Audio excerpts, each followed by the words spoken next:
ਸਤਿ ਸ਼੍ਰੀ ਅਕਾਲ। ਤੁਸੀਂ ਜੁੜੇ ਹੋਏ ਹੋ ਪੰਜਾਬੀ ਰੇਡੀਓ ਯੂਐਸਏ ਦੇ ਨਾਲ ਤੇ ਮੈਂ ਹਾਂ ਪ੍ਰਵੀਨ ਸ਼ਰਮਾ ਲੈ ਕੇ ਹਾਜ਼ਰ ਹਾਂ ਪ੍ਰੋਗਰਾਮ ਅਪਡੇਟ ਅਮਰੀਕਾ। ਅਪਡੇਟ ਅਮਰੀਕਾ ਪ੍ਰੋਗਰਾਮ ਦੇ ਵਿੱਚ ਕਈ ਅਹਿਮ ਤੇ ਕਈ ਖਾਸ ਖਬਰਾਂ ਨੂੰ ਲੈ ਕੇ ਚਰਚਾ ਕਰਨ ਦੇ ਲਈ ਜੁੜ ਚੁੱਕੇ ਨੇ ਹਰਜੋਤ ਸਿੰਘ ਖਾਲਸਾ ਜੀ। ਹਰਜੋਤ ਸਿੰਘ ਜੀ, ਸਤਿ ਸ਼੍ਰੀ ਅਕਾਲ, ਸਵਾਗਤ ਹੈ ਜੀ। ਸਤਿ ਸ਼੍ਰੀ ਅਕਾਲ, ਧੰਨਵਾਦ ਜੀ ਆਇਆਂ ਨੂੰ। ਪੰਜਾਬੀ ਰੇਡੀਓ ਯੂਐਸਏ ਦੇ ਜਿੰਨੇ ਵੀ ਸਰੋਤੇ ਸਾਡੇ ਸਾਰੇ ਹੀ AM ਸਟੇਸ਼ਨਸ, FM ਸਟੇਸ਼ਨਸ, ਘਰਾਂ ਦੇ ਵਿੱਚ ਰੇਡੀਓ ਸੈਟਸ ਦੇ ਰਾਹੀਂ, ਟੈਲੀਫੋਨ ਦੇ ਰਾਹੀਂ, ਫੇਸਬੁੱਕ, YouTube ਤੇ ਲਾਈਵ ਦੇਖ ਰਹੇ ਹੋ, ਸੁਣ ਰਹੇ ਹੋ, ਸਾਰਿਆਂ ਨੂੰ ਜੀ ਆਇਆਂ ਨੂੰ ਤੇ ਬਹੁਤ ਹੀ ਪਿਆਰ ਤੇ ਸਤਿਕਾਰ ਭਰੀ ਸਤਿ ਸ਼੍ਰੀ ਅਕਾਲ ਸਰੋਤਿਓ। ਅੱਜ ਮਈ ਦੀ 13 ਤਰੀਕ ਆ, ਦਿਨ ਮੰਗਲਵਾਰ ਆ ਤੇ ਤੁਹਾਡੇ ਲਈ ਸਵੇਰ ਦਾ ਅਪਡੇਟ ਅਮਰੀਕਾ ਪ੍ਰੋਗਰਾਮ ਲੈ ਕੇ ਹਾਜ਼ਰ ਹੋਏ ਆ ਜੀ। ਅਪਡੇਟ ਅਮਰੀਕਾ ਪ੍ਰੋਗਰਾਮ ਨੂੰ ਸਪਾਂਸਰ ਕਰਦੇ ਨੇ ਖਾਲਸਾ ਇੰਸ਼ੋਰੈਂਸ ਏਜੰਸੀ ਵਾਲੇ, ਜਿਨ੍ਹਾਂ ਤੋਂ ਤੁਸੀਂ ਹਰ ਤਰੀਕੇ ਦੀ ਇੰਸ਼ੋਰੈਂਸ ਲੈ ਸਕਦੇ ਹੋ। ਇੰਸ਼ੋਰੈਂਸ ਬਾਰੇ ਪਤਾ ਕਰਨ ਦੇ ਲਈ ਇਹਨਾਂ ਦਾ ਨੰਬਰ ਹੈ 408-272-2500। ਇਹ 1992 ਤੋਂ ਲਗਾਤਾਰ ਇੰਸ਼ੋਰੈਂਸ ਬਿਜ਼ਨਸ ਦੇ ਵਿੱਚ ਸ਼ਾਨਦਾਰ ਸੇਵਾਵਾਂ ਦੇ ਰਹੇ ਨੇ ਤੇ ਅਮਰੀਕਾ ਭਰ ਦੇ ਵਿੱਚ ਇੰਸ਼ੋਰੈਂਸ ਕਰਦੇ ਨੇ। ਓਬਾਮਾ ਕੇਅਰ, ਮੈਡੀਕੇਅਰ ਜਾਂ ਫਿਰ ਕਵਰਡ ਕੈਲੀਫੋਰਨੀਆ ਬਾਬਤ ਪਾਲਿਸੀ ਕਰਵਾਉਣ ਦੇ ਲਈ ਸਲਾਹ ਲੈਣ ਦੇ ਲਈ ਅੱਜ ਹੀ ਕਾਲ ਕਰੋ 408-272-2500 ਤੇ। ਟਰਕੀਅਨ ਇਮੀਗ੍ਰੇਸ਼ਨ ਲਾ ਫਰਮ ਵਾਲੇ, ਜੇ ਟਰਕੀਅਨ ਟੌਨੀ ਟਰਕੀਅਨ ਦੇ ਨਾਲ ਤੁਸੀਂ ਯੂਐਸ ਇਮੀਗ੍ਰੇਸ਼ਨ ਬਾਬਤ ਕੋਈ ਵੀ ਸਲਾਹ ਕਰਨੀ ਹੈ ਤਾਂ ਇਹਨਾਂ ਦਾ ਨੰਬਰ ਹੈ 415-909-0503। Manjeet Singh Kular, Avtar Singh Manzil Clovis, Satnam Singh Sanipurewal Yuba City, Lakhvir Singh Samra Texas, Gurmel Singh Liddar Bakersfield, Amarjit Singh Stockton Grewal travel ਵਾਲੇ ਯੂਬਾ ਸਿਟੀ। ਇਹਨਾਂ ਤੋਂ ਤੁਸੀਂ tax, payroll, visa, OCI passport ਬਣਵਾ ਸਕਦੇ ਹੋ। ਕਾਲ ਕਰ ਸਕਦੇ ਹੋ 5307517605 ਦੇ ਉੱਤੇ। ਹਰਜੀਤ ਸਿੰਘ ਲੈਥਰੋਪ, ਗੁਰਮੇਲ ਬਾਸੀ ਐਲਗਰੋਵ, ਊੜਾ ਡੈਟਰ ਲਈ ਵਾਲੇ ਨਿਰਮਲ ਮਾਨ। ਜੇਕਰ ਤੁਸੀਂ ਕਰਜ਼ੇ ਦੇ ਵਿੱਚ ਫਸੇ ਹੋ ਤੇ ਬੈਂਕ ਰਾਪਸੀ ਤੋਂ ਬਚਣਾ ਚਾਹੁੰਦੇ ਹੋ ਤਾਂ ਕਾਲ ਕਰੋ 8888889914 ਦੇ ਉੱਤੇ। Harnek Singh Pabla, Washington Renton, Talwinder Singh Gill, Raminder Singh Basra, Jagdish Chauhan Bakersfield, Major Singh Sidhu, Binder Dhaliwal Bakersfield, Baljinder Singh Nijjar Woodland ਤੇ ਪਰਮਜੀਤ ਸਿੰਘ ਦਾਖਾ ਬਰਕਲੇ। ਇਹਨਾਂ ਸਾਰੇ ਹੀ ਸਪਾਂਸਰਸ ਦਾ ਬਹੁਤ ਬਹੁਤ ਧੰਨਵਾਦ। ਤੇ ਜੇਕਰ ਤੁਸੀਂ ਵੀ ਪੰਜਾਬੀ ਰੇਡੀਓ ਯੂਐਸਏ ਦੇ ਇਹਨਾਂ ਪ੍ਰੋਗਰਾਮਾਂ ਨੂੰ ਸਪਾਂਸਰ ਕਰਨਾ ਚਾਹੁੰਦੇ ਹੋ ਤਾਂ ਸਟੂਡੀਓ ਦਾ ਨੰਬਰ ਹੈ 408-272-5200 ਜੀ।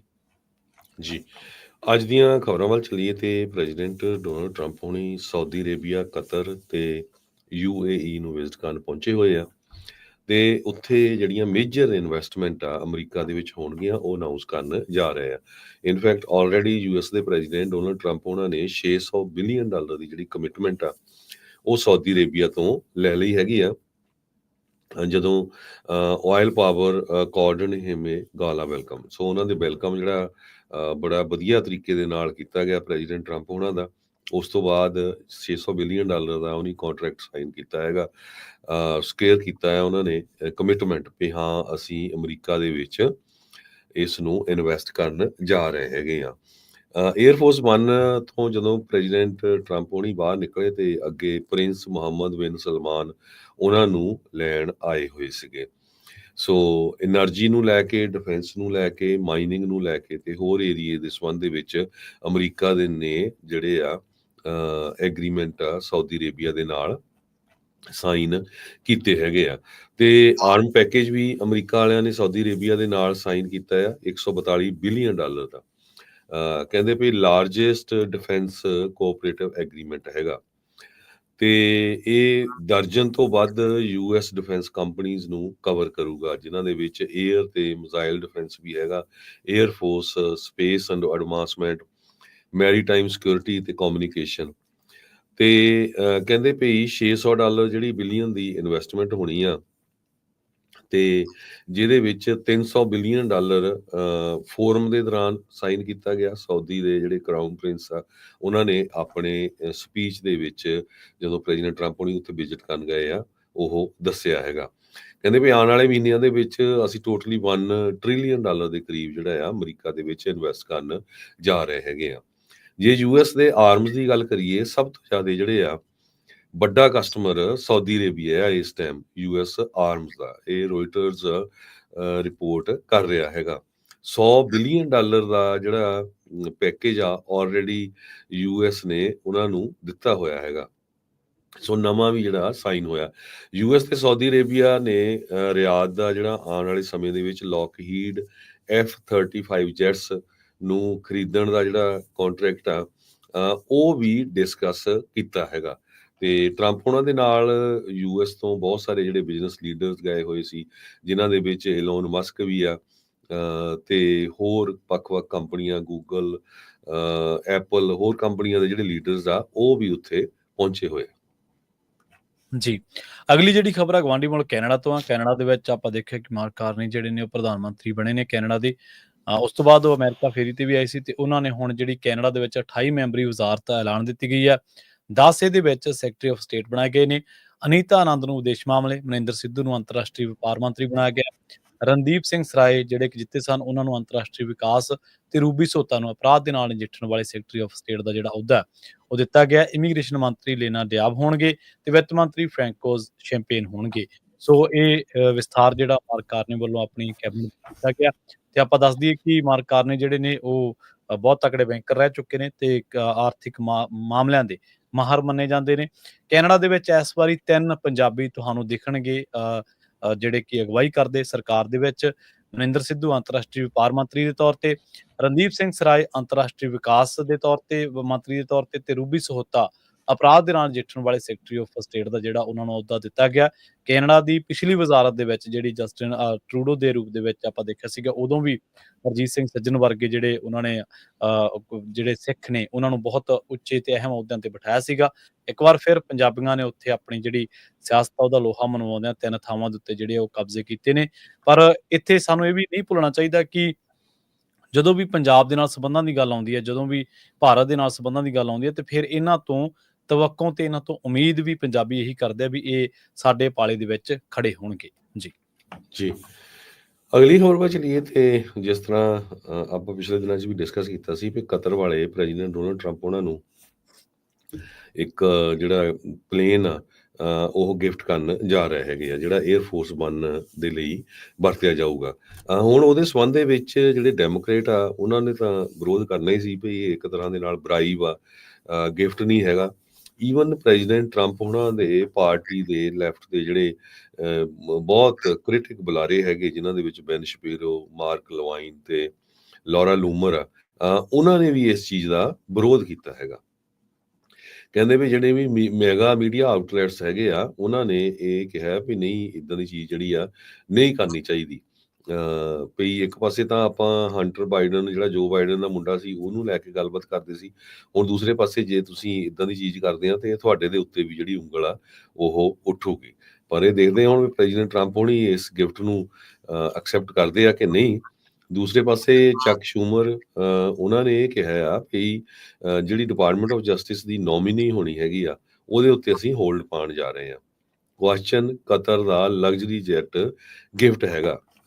ਉਹਨਾਂ ਨੇ ਯੂਐਸ ਦੇ ਅਟਾਰਨੀ ਜਨਰਲ ਪੈਮ ਬੌਂਡੀ ਨੂੰ ਟੈਸਟੀਫਾਈ ਕਰਨ ਦੇ ਲਈ ਕਾਂਗਰਸ ਦੇ ਅੱਗੇ ਬੁਲਾਇਆ ਹੈਗਾ ਆ ਤੇ ਕਹਿੰਦੇ ਵੀ ਇਹ ਜਿਹੜਾ ਗਿਫਟ ਲੈਣਾ ਆ ਟਰੰਪ ਉਹਨਾਂ ਨੇ, ਉਹਦੇ ਸੰਬੰਧ ਦੇ ਵਿੱਚ ਜਿਹੜੇ ਕੁਐਸਚਨਸ ਆ ਉਹ ਸਾਨੂੰ ਜਿਹੜੇ ਆ ਉਹਨਾਂ ਦੇ ਜਵਾਬ ਮਿਲਣੇ ਚਾਹੀਦੇ ਹੈਗੇ ਆ।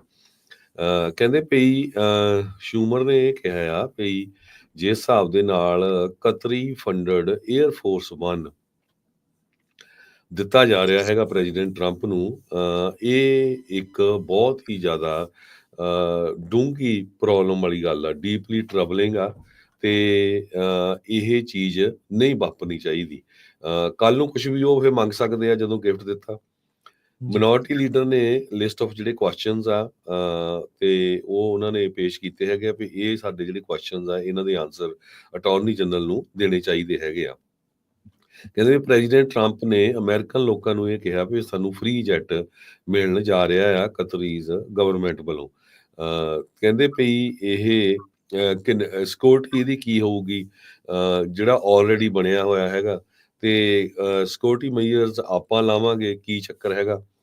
ਪ੍ਰੈਜ਼ੀਡੈਂਟ ਟਰੰਪ ਉਹਨਾਂ ਨੇ ਪ੍ਰੋਮਿਸ ਕੀਤਾ ਆ ਵੀ ਇਹ ਫ੍ਰੀ ਜੈਟ ਹੈਗਾ ਆ, ਕਤਰ ਦੀ ਸਰਕਾਰ ਪੇ ਕਰਨ ਜਾ ਰਹੀ ਆ, ਉਹਦੇ ਵਿੱਚ ਹਾਈਲੀ ਸੈਂਸਿਟਿਵ ਇੰਸਟਾਲੇਸ਼ਨਸ ਹੈਗੀਆਂ ਆ, ਉਹਨੂੰ ਕੌਣ ਕਵਰ ਕਰੂਗਾ, ਅਮਰੀਕਨ ਗਵਰਨਮੈਂਟ ਜਾਂ ਅਮਰੀਕਨ ਲੋਕ ਜਿਹੜੇ ਆ ਕਵਰ ਕਰੂਗੇ। ਸੋ ਸ਼ੂਮਰ ਹੋਣੀ ਬਲੌਕ ਤਾਂ ਨਹੀਂ ਕਰ ਸਕਦੇ ਨੋਮੀਨੀਜ਼ ਨੂੰ, ਪਰ ਉਹ ਸਲੋ ਡਾਊਨ ਜ਼ਰੂਰ ਕਰ ਸਕਦੇ ਹੈਗੇ ਆ। Office of legal council at department of justice ਨੇ ਮੈਮੋ ਇੱਕ ਤਿਆਰ ਕੀਤਾ ਆ, ਜਿਹਦੇ ਵਿੱਚ ਉਹਨਾਂ ਨੇ ਇਹ ਕਿਹਾ ਆ ਵੀ ਜਿਹੜਾ ਪਲੇਨ ਗਿਫਟ 'ਚ ਮਿਲਿਆ ਆ ਉਹਨੂੰ ਐਕਸੈਪਟ ਕਰਨਾ ਇੱਕ ਤਰ੍ਹਾਂ ਦੇ ਨਾਲ ਲੀਗਲ ਹੈਗਾ ਆ, ਨਥਿੰਗ ਰੋਂਗ ਇਨ ਦੈਟ। ਤੇ ਅਟਾਰਨੀ ਜਨਰਲ ਪੈਮ ਬੌਂਡੀ ਨੇ ਵੀ ਇਹ ਕਹਿੰਦੇ ਚੀਜ਼ ਨੂੰ ਅਪਰੂਵ ਕੀਤਾ ਹੈਗਾ। ਸੋ ਪੈਮ ਬੌਂਡੀ ਨੂੰ ਜਿਹੜਾ ਹੁਣ ਕਾਂਗਰਸ ਦੇ ਅੱਗੇ ਪੇਸ਼ ਹੋਣਾ ਪਊਗਾ ਤੇ ਉੱਥੇ ਜਿਹੜੇ ਕੁਐਸਚਨਸ ਆ ਉਹ ਵੱਖ-ਵੱਖ ਕਾਂਗਰਸਮੈਨ ਆ ਜਾਂ ਕਾਂਗਰਸ ਵੂਮਨ ਉਹਨਾਂ ਵੱਲੋਂ ਪੁੱਛੇ ਜਾਣਗੇ। ਜੀ ਅਗਲੀ ਖਬਰ ਦੇ ਵੱਲ ਵਧੀਏ ਤੇ ਇਸ ਵੇਲੇ ਦੀ ਜਿਹੜੀ ਵਿਸ਼ਵ ਭਰ ਦੀ ਵੱਡੀ ਖਬਰਾਂ ਦੇ ਵਿੱਚੋਂ ਇੱਕ ਖਬਰ ਹੈ ਕਿ ਪ੍ਰਾਈਮ ਮਿਨਿਸਟਰ ਜਿਹੜੇ ਯੂਕੇ ਦੇ ਨੇ ਕੀਰ ਸਟਾਰਮਰ, ਉਹਨਾਂ ਦੇ ਨਾਲ ਸੰਬੰਧਿਤ ਇੱਕ ਪ੍ਰਾਪਰਟੀ ਨੂੰ ਅੱਗ ਲਾਉਣ ਦੇ ਮਾਮਲੇ ਦੇ ਵਿੱਚ, ਅੱਗ ਲਾਉਣ ਦੀ ਕੋਸ਼ਿਸ਼ ਦੇ ਮਾਮਲੇ ਦੇ ਵਿੱਚ ਪੁਲਿਸ ਨੇ ਇੱਕ 21 ਸਾਲ ਦਾ ਬੰਦਾ ਜਿਹੜਾ ਉਹਨੂੰ ਅਰੈਸਟ ਕੀਤਾ ਹੈ।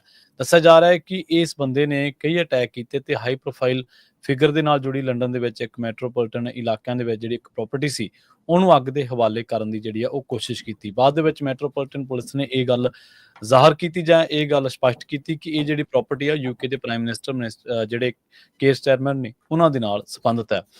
ਇਸ ਬੰਦੇ ਨੂੰ ਹਿਰਾਸਤ ਦੇ ਵਿੱਚ ਲਿਆ ਗਿਆ ਕਿ ਇਸ ਬੰਦੇ ਨੇ ਵਾਕਈ ਜਿਹੜਾ ਇਹਦਾ ਇਰਾਦਾ ਸੀਗਾ ਉਹ ਸੀਗਾ ਕਿ ਪ੍ਰਾਪਰਟੀ ਨੂੰ ਅੱਗ ਲਾਉਣਾ ਤੇ ਉੱਥੇ ਰਹਿੰਦੇ ਬੰਦਿਆਂ ਦੀ ਜਿਹੜੀ ਜਾਨ ਆ ਉਹਨਾਂ ਨੂੰ ਖਤਰੇ ਦੇ ਵਿੱਚ ਪਾਉਣਾ। ਦੱਸਿਆ ਜਾ ਰਿਹਾ ਹੈ ਕਿ ਜਿਹੜੀ ਅੱਜ ਦੀ ਸਵੇਰ ਆ ਉਦੋਂ ਫਾਇਰ ਫਾਈਟਰਸ ਨੂੰ ਇੱਕ ਕਾਲ ਮਿਲੀ ਸੀਗੀ ਜਿਹਦੇ ਵਿੱਚ ਦੱਸਿਆ ਗਿਆ ਸੀਗਾ ਕਿ ਨਾਰਥ ਲੰਡਨ ਦੇ ਇੱਕ ਇਲਾਕੇ ਦੇ ਵਿੱਚ ਇੱਕ ਬਿਲਡਿੰਗ ਨੂੰ ਅੱਗ ਲਾਉਣ ਦੀ ਕੋਸ਼ਿਸ਼ ਕੀਤੀ ਜਾ ਰਹੀ ਹੈ ਜਿਹੜੀ ਕਿ 10 ਡਾਊਨਿੰਗ ਸਟਰੀਟ ਦੇ ਨੇੜੇ ਪੈਂਦੀ ਹੈ। ਇੱਥੇ ਪਤਾ ਲੱਗਿਆ ਕਿ ਬਾਅਦ ਦੇ ਵਿੱਚ ਇਹ ਜਦੋਂ ਖੋਜ ਕੀਤੀ ਗਈ ਤਾਂ ਜਦੋਂ ਕਾਲ ਤੋਂ ਬਾਅਦ ਉਹਨੂੰ ਕਾਲ ਨੂੰ ਇਨਵੈਸਟੀਗੇਟ ਕੀਤਾ ਗਿਆ ਜਾਂ ਉਹਨੂੰ ਕਾਲ ਨੂੰ ਮੋਨੀਟਰ ਕੀਤਾ ਗਿਆ ਤਾਂ ਉਹ ਕਾਲ ਯੂਕੇ ਪ੍ਰਾਈਮ ਮਿਨਿਸਟਰ ਦੇ ਜਿਹੜੇ ਰੈਜ਼ੀਡੈਂਸ ਆ ਉਹਦੇ ਬਿਲਕੁਲ ਨੇੜੇ ਸੀ। ਬਾਅਦ ਦੇ ਵਿੱਚ ਜਦੋਂ ਫਾਇਰ ਫਾਈਟਰ ਉੱਥੇ ਪਹੁੰਚੇ ਤਾਂ ਦੱਸਿਆ ਗਿਆ ਕਿ ਉੱਥੇ ਅੱਗ ਹਲੇ ਲੱਗੀ ਨਹੀਂ ਸੀ, ਪਰ ਫਿਰ ਵੀ ਜਿਹੜਾ ਉਹਦਾ ਫਰੰਟ ਡੋਰ ਆ ਉਸ ਬਿਲਡਿੰਗ ਦਾ ਉਹਨੂੰ ਜਿਹੜਾ ਉਹ ਅੱਗ ਦੁਬਾਰਾ ਲਾਉਣ ਦੀ ਕੋਸ਼ਿਸ਼ ਕੀਤੀ ਗਈ ਤੇ ਇਹ ਜਿਹੜਾ ਫਰੰਟ ਡੋਰ ਆ ਇਹ ਅਪਾਰਟਮੈਂਟ ਜਿਹੜਾ ਬਿਲਡਿੰਗ ਲਿੰਕਡ ਆ ਉਸ ਯੂਕੇ ਦੇ ਪ੍ਰਾਈਮ ਮਿਨਿਸਟਰ ਸਟਾਰਮਰ ਦੇ ਨਾਲ ਲਿੰਕਡ ਹੈ। ਇਸ ਮਾਮਲੇ ਦੇ ਵਿੱਚ ਇੱਕ ਬੰਦੇ ਨੇ ਉਸ ਬੰਦੇ ਨੂੰ ਫੜਿਆ ਤੇ ਉਸ ਤੋਂ ਬਾਅਦ ਉਹਨੂੰ ਹਿਰਾਸਤ ਦੇ ਵਿੱਚ ਲਿਆ ਗਿਆ। ਲੰਡਨ ਫਾਇਰ ਬ੍ਰਿਗੇਡ ਦੀ ਇਸ ਪੂਰੀ ਰਿਪੋਰਟ ਦੇ ਮੁਤਾਬਕ ਤੀਜੀ ਘਟਨਾ ਫਿਰ ਇੱਕ ਜਿਹੜੀ ਉਹ ਵਾਪਰੀ ਕਿ ਇੱਕ ਕਾਰ ਨੂੰ ਫਿਰ ਅੱਗ ਲਾਉਣ ਦੀ ਕੋਸ਼ਿਸ਼ ਕੀਤੀ ਗਈ ਤੇ ਇਹ ਜਿਹੜੀਆਂ ਸਾਰੀਆਂ ਘਟਨਾਵਾਂ ਨੇ ਇੱਕ ਤੋਂ ਬਾਅਦ ਇੱਕ ਘਟਨਾਵਾਂ ਤਾਂ ਉਹਨਾਂ ਨੂੰ ਹੁਣ ਪੁਲਿਸ ਜਿਹੜੀ ਆ ਉਹ ਖੰਗਾਲਣ ਦੀ ਕੋਸ਼ਿਸ਼ ਕਰ ਰਹੀ ਆ। ਪਰ ਪੁਲਿਸ ਨੇ ਇਹ ਸਾਫ਼ ਕੀਤਾ ਵੀ ਉੱਥੇ ਜਿਹੜਾ ਹੁਣ ਕੋਈ ਖਤਰੇ ਦੀ ਗੱਲ ਨਹੀਂ ਹੈ, ਉੱਥੇ ਜਿਹੜੀ ਸਾਰੀ ਸਥਿਤੀ ਸੀ ਉਹਨੂੰ ਕੰਟਰੋਲ ਦੇ ਹੇਠ ਕਰ ਲਿਆ ਗਿਆ। ਸਟਾਰਮਰ ਜਿਹੜੇ ਨੇ ਉਹਨਾਂ ਨੇ ਥੈਂਕ ਕੀਤਾ ਐਮਰਜੈਂਸੀ ਸਰਵਿਸਿਜ਼ ਨੂੰ ਜਾਂ ਹੋਰ ਕਿ ਇਹਨਾਂ ਦੀ ਜਿਹੜੀ ਆ ਮੁਸਤੈਦੀ ਕਰਕੇ ਕੋਈ ਵੀ ਵੱਡੀ ਘਟਨਾ ਹੋਣ ਜਿਹੜਾ ਉਹ ਬਚਾ ਰਹਿ ਗਿਆ। ਜੀ ਜੀ ਅਗਲੀ ਖਬਰ ਜਿਹੜੀ ਆ ਯੂਨਾਈਟਿਡ ਹੈਲਥ ਇੰਸ਼ੋਰੈਂਸ ਕੰਪਨੀ ਦੇ ਨਾਲ ਆ। ਯੂਨਾਈਟਿਡ ਹੈਲਥ ਦੇ CEO ਇੱਕਦਮ ਸਟੈਪ ਡਾਊਨ ਕਰ ਗਿਆ ਤੇ ਉਹਨਾਂ ਨੇ ਜਿਹੜਾ ਰੀਜ਼ਨ ਆ ਉਹ ਕਹਿੰਦੇ ਵੀ ਅਸੀਂ ਪਰਸਨਲ ਰੀਜ਼ਨ ਕਰਕੇ ਸਟੈਪ ਡਾਊਨ ਕਰਨ ਜਾ ਰਹੇ ਹੈਗੇ ਆ। ਸਟੀਫਨ ਜੇ ਹੈਮਸਲੇ ਉਹ CEO ਸੀ ਜਦੋਂ ਉਹਨਾਂ ਨੂੰ ਬਣਾਇਆ ਗਿਆ ਜਦੋਂ ਐਂਡਰਿਊ ਵਿਟੇ ਜੋ ਆ ਉਸ ਨੂੰ ਜਿਹੜਾ ਕਤਲ ਕਰ ਦਿੱਤਾ ਗਿਆ ਸੀ। ਯੂਨਾਈਟਿਡ ਹੈਲਥ ਗਰੁੱਪ ਦੇ ਚੀਫ ਐਗਜ਼ੀਕਿਊਟਿਵ ਜਿਹੜੇ ਆਫੀਸਰ ਹੈਗੇ ਆ, ਇਹ ਜਦੋਂ ਫੇਟਲ ਸ਼ੂਟਿੰਗ ਹੋਈ ਸੀ ਦਸੰਬਰ ਮਹੀਨੇ ਦੇ ਵਿੱਚ ਉਹ ਤੋਂ ਬਾਅਦ ਇਹ ਨਵੇਂ ਬਣੇ ਸੀ। ਉਹ ਤੋਂ ਬਾਅਦ ਐਂਡਰਿਊ ਵਿਟੇ ਜਿਹੜੇ ਆ ਉਹ ਇਹਦੇ CEO ਬਣੇ ਸੀ। ਐਂਡਰਿਊ ਵਿਟੇ ਨੇ ਇਹ ਕਿਹਾ ਕਿ ਮੈਂ ਹੁਣ ਇਸ ਪੋਜੀਸ਼ਨ ਤੋਂ ਰਿਜ਼ਾਈਨ ਕਰਨ ਜਾ ਰਿਹਾ ਹੈਗਾ। ਸਟੀਫਨ ਹੈਮਸਲੇ ਜੋ 2006 ਤੋਂ ਲੈ ਕੇ 2017 ਤੱਕ ਇਸ ਦੇ ਜਿਹੜੇ ਚੇਅਰਮੈਨ ਰਹੇ ਹੈਗੇ ਆ, ਉਹਨਾਂ ਦੇ ਰਿਜ਼ਾਈਨ ਤੋਂ ਬਾਅਦ ਜਿਹੜਾ ਸਟਾਕ ਕਾਫੀ ਡਾਊਨ ਵੀ ਗਿਆ। 15% ਦੇ ਕਰੀਬ ਯੂਨਾਈਟਿਡ ਹੈਲਥ ਦੇ ਜਿਹੜੇ ਸਟਾਕ ਆ ਉਹ ਡਾਊਨ ਚਲੇ ਗਏ ਹੈਗੇ ਆ। ਅੱਜ ਡਾਓ ਜੋਨ ਇੰਡਸਟਰੀਅਲ ਥੋੜਾ ਡਾਊਨ ਜਾ ਰਿਹਾ, ਕੱਲ ਕਾਫੀ ਉੱਪਰ ਗਿਆ ਸੀ, 1000 ਤੋਂ ਵੀ ਉੱਪਰ ਚਲਾ ਗਿਆ ਸੀ ਕਿਉਂਕਿ ਚਾਈਨਾ ਤੇ US ਦੀ ਜਿਹੜੀ ਟੈਰਿਫ ਨੂੰ ਲੈ ਕੇ ਜਿਹੜੀ ਡੀਲ ਆ ਉਹ ਬਣ ਗਈ ਸੀ। ਦਸੰਬਰ ਮਹੀਨੇ 'ਚ ਯੂਨਾਈਟਿਡ ਹੈਲਥ ਕੇਅਰ ਦੇ CEO ਬ੍ਰਾਇਨ ਥਾਮਸਨ ਨੂੰ ਫੇਟਲੀ ਸ਼ਾਟ ਕਰ ਦਿੱਤਾ ਗਿਆ ਸੀ, ਜਿਹਦੇ ਸੰਬੰਧ ਦੇ ਵਿੱਚ ਪੁਲਿਸ ਵਾਲਿਆਂ ਨੇ ਇਹ ਕਿਹਾ ਸੀ ਕਿ ਇਹ ਇੱਕ ਪ੍ਰੀ ਪਲਾਨਡ ਟਾਰਗੇਟ ਸੀ ਤੇ ਪ੍ਰੀ ਮੈਡੀਟੇਟਡ ਸੀਗਾ। ਮੈਨਹੈਟਨ ਦੇ ਵਿੱਚ ਜਦੋਂ ਉਹ ਵਾਕ ਕਰ ਰਿਹਾ ਸੀ, ਇੱਕ ਇਨਵੈਸਟਰਸ ਕਾਨਫਰੰਸ ਹੋਣੀ ਹੈਗੀ ਆ। ਲੋਗੀ ਮੰਗਿਆਨੀ 27 ਸਾਲਾਂ ਦੇ ਬੰਦੇ ਨੂੰ ਜਿਹੜਾ ਆ ਚਾਰਜ ਕੀਤਾ ਗਿਆ ਸੀ। 5 ਦਿਨ ਉਹਦਾ ਜਿਹੜਾ ਮੈਨ ਹੰਟ ਚੱਲਿਆ ਤੇ ਉਹਨੂੰ ਇੱਕ ਮੈਕਡੋਨਲ ਆ ਜੋ ਅਲਟੂਨਾ ਪੈਂਸਿਲਵੇਨੀਆ ਦੇ ਵਿੱਚ ਸੀ, ਉੱਥੋਂ ਅਰੈਸਟ ਕੀਤਾ ਗਿਆ ਸੀ। ਉਹਦੇ ਉੱਤੇ ਜਿਹੜੇ ਚਾਰਜਸ ਆ ਫੈਡਰਲ ਤੇ ਸਟੇਟ ਦੇ, ਨਿਊਯਾਰਕ ਤੇ ਪੈਂਸਿਲਵੇਨੀਆ ਸਟੇਟ ਦੇ ਵਿੱਚ ਹਜੇ ਤੱਕ ਉਸਨੇ ਨਾਟ ਗਿਲਟੀ ਪਲੀਆ ਕੀਤਾ ਹੈਗਾ ਮਰਡਰ ਤੇ ਟੈਰਰਿਜ਼ਮ ਚਾਰਜਸ ਨਿਊਯਾਰਕ ਦੇ ਵਿੱਚ, ਤੇ ਇਸੇ ਤਰ੍ਹਾਂ ਫੈਡਰਲ ਸਟਾਕਿੰਗ ਤੇ ਮਰਡਰ ਚਾਰਜ ਤੇ ਨੋ ਪਲੀਆ ਉਸਨੇ ਕੀਤਾ ਹੋਇਆ ਹੈਗਾ। ਤੇ ਜੇ ਉਹ ਕਨਵਿਕਟ ਹੋ ਜਾਂਦਾ ਤੇ ਉਸ ਨੂੰ ਜਿਹੜੀ ਡੈਥ ਤੱਕ ਦੀ ਜਿਹੜੀ ਆ ਪਲਾਂਟੀ ਮਿਲ ਸਕਦੀ ਹੈਗੀ। ਜੀ। ਅਗਲੀ ਖਬਰ ਦੇ ਵੱਲ ਵਧੀਏ ਤੇ ਗੱਲ ਕਰੀਏ ਹਾਰਵਰਡ ਯੂਨੀਵਰਸਿਟੀ ਤੇ ਟਰੰਪ ਪ੍ਰਸ਼ਾਸਨ ਦੇ ਵਿਚਾਲੇ ਜਿਹੜੀ ਟਸਲ ਚੱਲ ਰਹੀ ਹੈ, ਇਸ ਬਾਬਤ ਆਪਾਂ ਤੁਹਾਨੂੰ ਲਗਾਤਾਰ ਜਾਣਕਾਰੀਆਂ ਸਾਂਝੀਆਂ ਕੀਤੀਆਂ ਸੀਗੀਆਂ ਕਿ ਹਾਰਵਰਡ ਯੂਨੀਵਰਸਿਟੀ ਨੂੰ ਕਿਹਾ ਗਿਆ ਸੀ ਕੁਝ ਸ਼ਰਤਾਂ ਮੰਨਣ ਦੇ ਲਈ, ਉਹਨਾਂ ਨੇ ਨਾ ਕੀਤੀ ਤੇ ਉਸ ਤੋਂ ਬਾਅਦ ਜਿਹੜੇ ਪ੍ਰੋਗਰਾਮ ਸੀਗੇ ਉਹਨਾਂ ਨੂੰ ਜਿਹੜੇ ਫੰਡ ਮਿਲ ਰਹੇ ਸੀਗੇ, ਉਹਨਾਂ ਦੇ ਵਿੱਚ ਕੱਟ ਕਰ ਦਿੱਤਾ। ਹੁਣ ਇੱਕ ਵਾਰ ਫਿਰ ਜਿਹੜੀ ਯਹੂਦੀ ਵਿਰੋਧੀ ਟਾਸਕ ਫੋਰਸ ਆ ਟਰੰਪ ਪ੍ਰਸ਼ਾਸਨ ਦੀ, ਉਹਨਾਂ ਨੇ ਸੰਘੀ ਏਜੰਸੀਆਂ ਵੱਲੋਂ ਜਿਹੜੀਆਂ ਫੈਡਰਲ ਏਜੰਸੀਜ਼ ਵੱਲੋਂ ਉਹਨਾਂ ਨੂੰ ਜਾਂਦਾ 450 ਮਿਲੀਅਨ ਦੀ ਜਿਹੜੀ ਫੰਡ ਆ, ਉਹਦੀ ਹੁਣ ਕਟੌਤੀ ਕਰ ਦਿੱਤੀ ਆ। ਇਹ ਜਿਹੜੀ ਕਟੌਤੀ ਦਾ ਐਲਾਨ ਆਇਆ, ਇਹ ਐਲਾਨ ਉਦੋਂ ਆਇਆ ਜਦੋਂ ਹਾਰਵਰਡ ਦੇ ਜਿਹੜੇ ਪ੍ਰਧਾਨ ਨੇ, ਪ੍ਰੈਜ਼ੀਡੈਂਟ ਨੇ ਐਲਨ ਗਾਰਬਰ, ਉਹਨਾਂ ਨੇ ਟਰੰਪ ਪ੍ਰਸ਼ਾਸਨ ਵੱਲੋਂ ਜਿਹੜੀ ਫੰਡਾਂ ਦੇ ਵਿੱਚ ਕਟੌਤੀ ਕੀਤੀ, ਇਹਨੂੰ ਗੈਰ ਕਾਨੂੰਨੀ ਤੇ ਸਰਕਾਰੀ ਹੱਦਬੰਦੀ ਕਹਿ ਕੇ ਇਹਦੀ ਨਿੰਦਾ ਕੀਤੀ ਸੀ, ਇਹਦੀ ਆਲੋਚਨਾ ਕੀਤੀ ਸੀ ਤੇ ਉਸ ਤੋਂ ਬਾਅਦ ਇਹ ਐਲਾਨ ਆਇਆ ਕਿ ਹੁਣ ਜਿਹੜੀ ਹਾਰਵਰਡ ਯੂਨੀਵਰਸਿਟੀ ਨੂੰ ਮਿਲਦੀ ਹੈ 450 ਮਿਲੀਅਨ ਦੀ ਫੰਡਿੰਗ, ਉਹ ਬੰਦ ਕਰ ਦਿੱਤੀ ਜਾਊਗੀ। ਤੇ ਦੱਸਦੇ ਆ ਕਿ ਇਹਦੇ ਵਿੱਚ ਜਿਹੜੀਆਂ ਕਿ ਫੰਡ ਕੱਟੇ ਗਏ ਨੇ, ਇਹਦੇ ਵਿੱਚ ਖੋਜ ਫੰਡਿੰਗ ਦੇ ਵਿੱਚ 2.2 ਬਿਲੀਅਨ ਦੀ ਜਿਹੜੀ ਵੱਧ ਤੋਂ ਫੰਡਿੰਗ ਹੈ, ਜਿਹੜੀ ਇਹਦੇ ਨਾਲ ਰਿਲੇਟ ਕਰਦੀ ਆ। ਯੂਨੀਵਰਸਿਟੀ ਨੇ ਇਹ ਗੱਲ ਕਹੀ ਸੀ ਕਿ ਅਸੀਂ ਜਿਹੜੀਆਂ ਇਹਨਾਂ ਨੇ ਸਾਨੂੰ ਮੰਗਾਂ ਕਹੀਆਂ ਨੇ ਮੰਨਣ ਦੇ ਲਈ, ਅਸੀਂ ਉਹਨਾਂ ਨੂੰ ਨਹੀਂ ਮੰਨ ਸਕਦੇ, ਅਸੀਂ ਉਹਨਾਂ ਸ਼ਰਤਾਂ ਨੂੰ ਨਹੀਂ ਮੰਨ ਸਕਦੇ, ਅਸੀਂ ਇਹਨਾਂ ਦੇ ਮੁਤਾਬਕ ਕੰਮ ਨਹੀਂ ਕਰ ਸਕਦੇ ਤੇ ਇਹਨਾਂ ਨੇ ਨਾ ਕਰਤੀ ਸੀ। ਉਸ ਤੋਂ ਬਾਅਦ ਫਿਰ ਸਰਕਾਰ ਨੇ ਇਹ ਜਿਹੜੇ ਫੰਡ ਸੀਗੇ, ਉਹਨਾਂ ਨੂੰ ਫ੍ਰੀਜ਼ ਕਰ ਦਿੱਤਾ ਸੀਗਾ। ਲਗਾਤਾਰ ਪਿਛਲੇ 1 ਮਹੀਨੇ ਤੋਂ ਜੇਕਰ ਤੁਸੀਂ ਇਸ ਗੱਲ ਦੇ ਪੂਰੇ ਮਾਮਲੇ ਦੀ ਬੈਕਗਰਾਉਂਡ ਤੇ ਤਹਿ ਤੱਕ ਜਾਣ ਦੀ ਕੋਸ਼ਿਸ਼ ਕਰੋਗੇ, ਤਾਂ ਹਾਰਵਰਡ ਜਿਹੜਾ ਉਹ ਪਿਛਲੇ 1 ਮਹੀਨੇ ਤੋਂ ਜਿਹੜਾ ਉਹ ਟਰੰਪ ਐਡਮਿਨਿਸਟ੍ਰੇਸ਼ਨ ਦੇ ਨਾਲ ਅੜਿਆ ਹੋਇਆ ਹੈ ਤੇ ਦੱਸਿਆ ਜਾ ਰਿਹਾ ਹੈ ਕਿ ਇਹਦੇ ਵਿੱਚ ਇਹ ਵੀ ਦੋਸ਼ ਲੱਗਿਆ ਕਿ ਟਰੰਪ ਪ੍ਰਸ਼ਾਸਨ ਨੇ ਦੋਸ਼ ਲਾਏ ਸਨ ਕਿ ਤੁਸੀਂ ਸਾਡੀਆਂ ਜਿਹੜੀਆਂ ਸ਼ਰਤਾਂ ਉਹ ਮੰਨ ਨਹੀਂ ਰਹੇ ਤੇ ਤੁਹਾਡੇ ਕਰਕੇ ਸਾਨੂੰ ਕਈ ਹੋਰ ਦਿੱਕਤਾਂ ਜਿਹੜੀਆਂ ਉਹ ਖੜੀਆਂ ਹੋ ਰਹੀਆਂ ਨੇ। ਯੂਨੀਵਰਸਿਟੀ ਨੇ ਇਸ ਮਾਮਲੇ ਦੇ ਵਿੱਚ ਟਰੰਪ ਪ੍ਰਸ਼ਾਸਨ ਦੇ ਉੱਤੇ ਲਾਸਟ ਮਹੀਨੇ ਸੂ ਵੀ ਕੀਤਾ ਸੀਗਾ ਤੇ ਉਹਨੇ ਕਿਹਾ ਸੀਗਾ ਕਿ ਇਹ ਜਿਹੜੀ ਵਾਇਲੇਸ਼ਨ ਹੈ, ਜਿਹੜੀਆਂ ਵੀ ਸਾਡੇ ਫੰਡ ਹੈ ਜਾਂ ਸਾਡੇ ਜਿਹੜੇ ਅਧਿਕਾਰ ਹੈ, ਹੁਣ ਜਦੋਂ ਦੱਸਿਆ ਜਾ ਰਿਹਾ ਕਿ 8 ਫੈਡਰਲ ਏਜੰਸੀਜ਼ ਨੇ ਜਿਹੜੀਆਂ ਕਿ ਇਹਨਾਂ ਨੂੰ ਫੰਡ ਕਰਦੀਆਂ ਨੇ ਵੱਖ-ਵੱਖ ਰੂਪਾਂ ਦੇ ਵਿੱਚ, ਵੱਖ-ਵੱਖ ਮਾਮਲਿਆਂ ਦੇ ਵਿੱਚ। ਟਰੰਪ ਐਡਮਿਨਿਸਟ੍ਰੇਸ਼ਨ ਦੇ ਜਿਹੜੇ ਜੁਆਇੰਟ ਟਾਸਕ ਫੋਰਸ ਹੈ, ਜਿਹੜੇ ਯਹੂਦੀ ਦੇ ਨਾਲ ਜੁੜੇ ਹੋਏ ਨੇ, ਯਹੂਦੀਆਂ ਦੇ ਨਾਲ ਸੰਬੰਧਿਤ ਇੱਕ, ਉਹਨੇ ਕਿਹਾ ਕਿ ਹੁਣ ਇੱਧਰ ਨੂੰ ਜਾਣਾ ਕਿ ਇਹਨਾਂ ਨੂੰ ਫੰਡ ਰਿਲੀਜ਼ ਕਰਨੇ ਉਹ ਬਹੁਤ ਔਖਾ ਹੋ ਗਿਆ। ਯੂਨੀਵਰਸਿਟੀ ਜਿਹੜਾ ਆਲਰੇਡੀ ਪਹਿਲਾਂ ਹੀ ਯੂਨੀਵਰਸਿਟੀ ਆਲੋਚਨਾ ਦੇ ਮਾਮਲੇ ਦੇ ਵਿੱਚ ਤੇ ਸ਼ਰਤਾਂ ਨਾ ਮੰਨਣ ਦੇ ਮਾਮਲੇ ਦੇ ਵਿੱਚ ਯੂਨੀਵਰਸਿਟੀ ਬਹੁਤ ਅੱਗੇ ਲੰਘ ਚੁੱਕੀ ਆ ਤੇ ਇਹ ਜਿਵੇਂ ਆਪਾਂ ਪੰਜਾਬੀ 'ਚ ਇੱਕ ਕਹਾਵਤ ਵਰਤਦੇ ਹਾਂ ਕਿ ਬਲਦੀ ਤੇ ਤੇਲ ਪਾਉਣਾ, ਐਲਨ ਗਾਰਬਰ ਨੇ ਇਸ ਮਾਮਲੇ ਦੇ ਵਿੱਚ ਹੁਣ ਬਲਦੀ ਤੇ ਤੇਲ ਪਾਉਣ ਦਾ ਕੰਮ ਕੀਤਾ ਤੇ ਉਸ ਤੋਂ ਬਾਅਦ 450 ਮਿਲੀਅਨ ਦੀ ਜਿਹੜੀ ਕਟੌਤੀ ਦੀ ਗੱਲ ਆਪਣੇ ਸਾਹਮਣੇ ਆਈ ਹੈ। ਯੂਕਰੇਨ ਦੇ ਪ੍ਰੈਜ਼ੀਡੈਂਟ ਜ਼ੈਲੈਂਸਕੀ ਨੇ ਇਹ ਕਿਹਾ ਵੀ ਮੈਂ ਹਰ ਇੱਕ ਉਹ ਚੀਜ਼ ਕਹੂੰਗਾ ਜਿਹਦੇ ਨਾਲ ਆਪਾਂ ਦੀ ਪੂਟਨ ਦੇ ਨਾਲ ਟਰਕੀ ਦੇ ਵਿੱਚ ਡਾਇਰੈਕਟ ਟਾਕਸ ਹੋ ਸਕਣ। ਇਹ ਅੱਜ ਦਾ ਜਿਹੜਾ BBC ਆ ਉਹ ਰਿਪੋਰਟ ਕਰ ਰਿਹਾ ਹੈਗਾ। ਯੂਕਰੇਨ ਦੇ ਪ੍ਰੈਜ਼ੀਡੈਂਟ ਵਲਾਡੀਮੀਰ ਜ਼ੈਲੈਂਸਕੀ ਉਹ ਕਹਿੰਦੇ ਵੀ ਮੈਂ ਟਰਕੀ ਦੀ ਕੈਪੀਟਲ ਅੰਕਾਰਾ ਨੂੰ ਜਾਊਂਗਾ ਤੇ ਜਿੱਥੇ ਉੱਥੇ ਦੇ ਪ੍ਰੈਜ਼ੀਡੈਂਟ ਹੈਗੇ ਰੈਸੇਪ ਐਰਦੋਗਨ, ਉਹਨਾਂ ਨੂੰ ਮਿਲੂਗਾ ਤਾਂ ਕਿ ਉਹ ਅੱਗੇ ਰਸ਼ੀਆ ਦੇ ਪ੍ਰੈਜ਼ੀਡੈਂਟ ਜਿਹੜੇ ਆ ਵਲਾਡੀਮੀਰ ਪੁਟਿਨ ਦੇ ਨਾਲ ਗੱਲਬਾਤ ਕਰ ਸਕਣ ਤੇ ਅਸੀਂ ਜਿਹੜੀ ਸਿੱਧੀ ਗੱਲ ਕਰ ਸਕੀਏ। ਉਹਨਾਂ ਨੇ ਇਹ ਕਿਹਾ ਵੀ ਅਸੀਂ ਹਰ ਇੱਕ ਚੀਜ਼ ਕਰਾਂਗੇ ਤਾਂ ਕਿ ਇਹ ਜਿਹੜੀ ਮੀਟਿੰਗ ਹੋ ਸਕੇ। ਰਸ਼ੀਆ ਨੇ ਇਹ ਕਿਹਾ ਵੀ ਹਜੇ ਤੱਕ ਉਹ ਫਲਾਈ ਨਹੀਂ ਕਰਨ ਜਾ ਰਿਹਾ ਇਸਤਾਨਬੁਲ ਨੂੰ, ਜਦੋਂ ਉਹ ਫੀਲ ਕਰਨਗੇ ਉਸ ਟਾਈਮ ਦੇ ਉੱਤੇ ਉਹ ਜਾ ਸਕਦੇ ਹੈਗੇ ਆ। ਦੋਨਾਂ ਮੁਲਕਾਂ ਦੇ ਵਿੱਚ ਜਿਹੜੀ ਡਾਇਰੈਕਟ ਟਾਕ ਹੋਈ ਸੀ ਇਸਤਾਨਬੁਲ ਮਾਰਚ 2022 ਦੇ ਵਿੱਚ ਹੋਈ ਸੀ। 3 ਸਾਲ ਦਾ ਸਮਾਂ ਆਲਮੋਸਟ ਹੋ ਗਿਆ ਹੈਗਾ। ਪੁਟਿਨ ਨੇ ਵੀ ਪਹਿਲਾਂ ਕਿਹਾ ਸੀ ਵੀ ਮੈਂ ਡਾਇਰੈਕਟ ਟਾਕ ਕਰਨਾ ਹੀ ਚਾਹੁੰਦਾ ਹਾਂ ਟਰਕੀ ਦੇ ਕਿਸੇ ਵੀ ਸ਼ਹਿਰ ਦੇ ਵਿੱਚ ਵਿਦਆਊਟ ਐਨੀ ਕੰਡੀਸ਼ਨ। ਉਹ ਤੋਂ ਬਾਅਦ ਜ਼ੈਲੈਂਸਕੀ ਨੇ ਵੀ ਅਨਾਉਂਸ ਕੀਤਾ ਸੀ ਤੇ ਉਹ ਭਈ ਰਸ਼ੀਆ ਦੇ ਪ੍ਰੈਜ਼ੀਡੈਂਟ ਨੂੰ ਮਿਲਣ ਦੇ ਲਈ ਚਾਹਵਾਨ ਹੈਗੇ ਆ। US ਵੀ ਇੱਕ ਹਾਈ ਲੈਵਲ ਡੈਲੀਗੇਸ਼ਨ ਸੈਂਡ ਕਰ ਰਿਹਾ ਹੈਗਾ ਟਰਕੀ ਨੂੰ। ਜ਼ੈਲੈਂਸਕੀ ਨੇ ਇਹ ਕਿਹਾ ਕਿ ਰਸ਼ੀਆ ਦੇ ਉੱਤੇ ਪ੍ਰੈਸ਼ਰ ਪੂਰਾ ਪਾਉਣਾ ਚਾਹੀਦਾ ਆ ਤਾਂ ਕਿ ਉਹ ਟੇਬਲ ਦੇ ਉੱਤੇ ਆਉਣ ਤੇ ਰਸ਼ੀਆ ਦਾ ਪਰ ਜਿਹੜਾ ਫੋਕਸ ਹੈਗਾ ਆ ਉਹ ਲੌਂਗ ਟਰਮ ਸੈਟਲਮੈਂਟ ਦਾ ਹੈਗਾ। ਯੂਕਰੇਨ ਦੇ ਲੀਡਰ ਨੇ ਇਹ ਕਿਹਾ ਆ ਵੀ ਮੈਂ ਪੁਟਿਨ ਨੂੰ ਮਿਲਣ ਤਾਂ ਜ਼ਰੂਰ ਜਾ ਰਿਹਾ ਇਸਤਾਨਬੁਲ ਦੇ ਵਿੱਚ, ਜੇ ਉਹ ਐਗਰੀ ਕਰਦੇ ਆ 30 ਦਿਨਾਂ ਦਾ ਸੀਜ਼ ਫਾਇਰ ਤੋਂ ਬਾਅਦ। ਤੇ ਉਹਨਾਂ ਨੇ ਇਹ ਕਿਹਾ ਕਿ ਡਾਇਰੈਕਟ ਟਾਕ ਦੇ ਨਾਲ ਅਸੀਂ ਬਹੁਤ ਕੁਝ ਅਚੀਵ ਕਰ ਸਕਦੇ ਹੈਗੇ ਆ।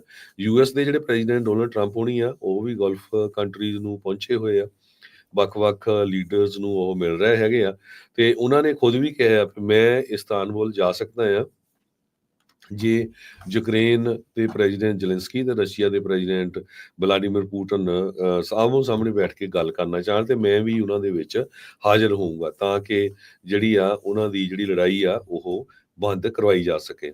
ਇੰਡੀਆ ਪਾਕਿਸਤਾਨ ਦੀ ਲੜਾਈ ਨੂੰ ਲੈ ਕੇ ਪ੍ਰੈਜ਼ੀਡੈਂਟ ਡੋਨਲਡ ਟਰੰਪ ਉਹਨਾਂ ਨੂੰ ਕਾਫੀ ਜ਼ਿਆਦਾ ਜਿਹੜੀ ਐਪਰੀਸ਼ੀਏਸ਼ਨ ਮਿਲ ਰਹੀ ਆ। ਲੋਕ ਕਾਫੀ ਜ਼ਿਆਦਾ ਜਿਹੜਾ ਉਹਨਾਂ ਦੀ ਕ੍ਰੈਡੀਬਿਲਿਟੀ ਵਧੀਆ ਬਣੀ ਆ ਵੀ ਹਾਂ ਇਹਨਾਂ ਨੇ ਜਿਹੜੀ ਆ ਇੱਕ ਨਿਊਕਲੀਅਰ ਜੰਗ ਲੱਗਣ ਤੋਂ ਬਚਾ ਦਿੱਤਾ ਹੈਗਾ ਆ। ਡਿਪਟੀ ਫੋਰਨ ਮਿਨਿਸਟਰ ਸਰਜੀ ਰੈਵਕੋਵ ਜੋ ਹੈਗੇ ਰਸ਼ੀਆ ਦੇ ਉਹ ਕਹਿੰਦੇ ਵੀ ਰਿਸਪੌਂਸਿਬਲੀ ਅਸੀਂ ਗੱਲਬਾਤ ਕਰਾਂਗੇ ਰਿਅਲਟੀਜ਼ ਔਨ ਦਾ ਗਰਾਊਂਡ। ਤੇ ਯੂਕਰੇਨ ਦੇ ਜਿਹੜੇ ਮੇਨ ਐਲਾਈਜ਼ ਹੋਰ ਮੁਲਕ ਹੈਗੇ ਆ USA ਤੋਂ ਬਿਨਾਂ UK, ਜਰਮਨੀ, ਪੋਲੈਂਡ, ਫਰਾਂਸ, ਉਹ ਵੀ ਇਸ ਵੀਕਐਂਡ ਦੇ ਦੌਰਾਨ ਕੀਵ ਪਹੁੰਚ ਰਹੇ ਹੈਗੇ ਆ ਤੇ ਕਹਿੰਦੇ ਪਈ ਜੋ ਫਰਦਰ ਸੈਂਕਸ਼ਨਸ ਰਸ਼ੀਆ ਦੇ ਉੱਤੇ ਲਾਉਣੀਆਂ ਆ ਜੇ ਉਹ 30 ਦਿਨਾਂ ਦਾ ਜਿਹੜਾ ਸੀਜ਼ ਫਾਇਰ ਆ ਉਸ ਨੂੰ ਐਕਸੈਪਟ ਨਹੀਂ ਕਰਦੇ ਹੈਗੇ। European union right now 17th package of major ਦੇ ਉੱਤੇ ਕੰਮ ਕਰ ਰਿਹਾ ਹੈਗਾ। ਜੀ ਬਿਲਕੁਲ। ਸੋ ਇੱਥੇ ਵੇਲਾ ਹੋ ਚੱਲਿਆ ਹਰਜੋਤ ਸਿੰਘ ਜੀ ਇੱਕ ਬ੍ਰੇਕ ਦੇ ਲਈ ਰੁਕਣ ਦਾ। ਆਪਾਂ ਬ੍ਰੇਕ ਤੋਂ ਪਾਰ ਖਬਰਾਂ ਹੋਰ ਵੀ ਨੇ ਜਿਨ੍ਹਾਂ ਦੇ ਉੱਤੇ ਗੱਲਬਾਤ ਕਰਾਂਗੇ। ਸਰੋਤਿਓ ਤੁਸੀਂ ਵੀ ਜੁੜੇ ਰਹੋ ਪੰਜਾਬੀ USA ਦੇ ਨਾਲ। ਜਲਦ ਵਾਪਸੀ ਕਰਦੇ ਹਾਂ ਇੱਕ ਸ਼ਾਰਟ ਬ੍ਰੇਕ ਤੋਂ ਬਾਅਦ ਤੇ ਕਈ ਅਹਿਮ ਖਬਰਾਂ ਨੂੰ ਲੈ ਕੇ ਕਰਦੇ ਹਾਂ ਚਰਚਾ।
ਹੂੰ, ਹੂੰ।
ਬ੍ਰੇਕ ਤੋਂ ਬਾਅਦ ਇੱਕ ਵਾਰ ਮੁੜ ਤੋਂ ਤੁਹਾਡਾ ਸਾਰਿਆਂ ਦਾ ਸਵਾਗਤ ਹੈ ਪ੍ਰੋਗਰਾਮ ਅਪਡੇਟ ਅਮਰੀਕਾ ਦੇ ਵਿੱਚ। ਤੁਸੀਂ ਜੁੜੇ ਹੋਏ ਹੋ ਪੰਜਾਬ ਡੀਐਸਏ ਦੇ ਨਾਲ ਤੇ ਆਪਣੇ ਨਾਲ ਇੱਕ ਵਾਰ ਮੁੜ ਤੋਂ ਜੁੜ ਚੁੱਕੇ ਨੇ ਹਰਜੋਤ ਸਿੰਘ ਖਾਲਸਾ ਜੀ।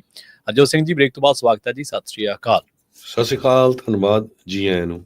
ਜੀ ਅਗਲੀਆਂ ਖਬਰਾਂ ਵੱਲ ਚੱਲੀਏ। ਕਹਿੰਦੇ ਭਈ ਹਮਾਸ ਨੇ ਕਿਸ ਤਰ੍ਹਾਂ ਜਿਹੜਾ ਪ੍ਰੈਜ਼ੀਡੈਂਟ ਟਰੰਪ ਉਹਨਾਂ ਦੇ ਐਡਮਿਨਿਸਟ੍ਰੇਸ਼ਨ ਨੂੰ ਅਪਰੋਚ ਕੀਤਾ ਤਾਂ ਕਿ ਉਹਨਾਂ ਦੀਆਂ ਜਿਹੜੀਆਂ ਸੀਕ੍ਰੇਟ ਟਾਕ ਸੀਗੀਆਂ, ਕਿਸ ਤਰ੍ਹਾਂ ਈਡਨ ਅਲੈਗਜ਼ੈਂਡਰ ਨੂੰ ਫ੍ਰੀ ਕਰਾਇਆ ਗਿਆ ਹੈਗਾ।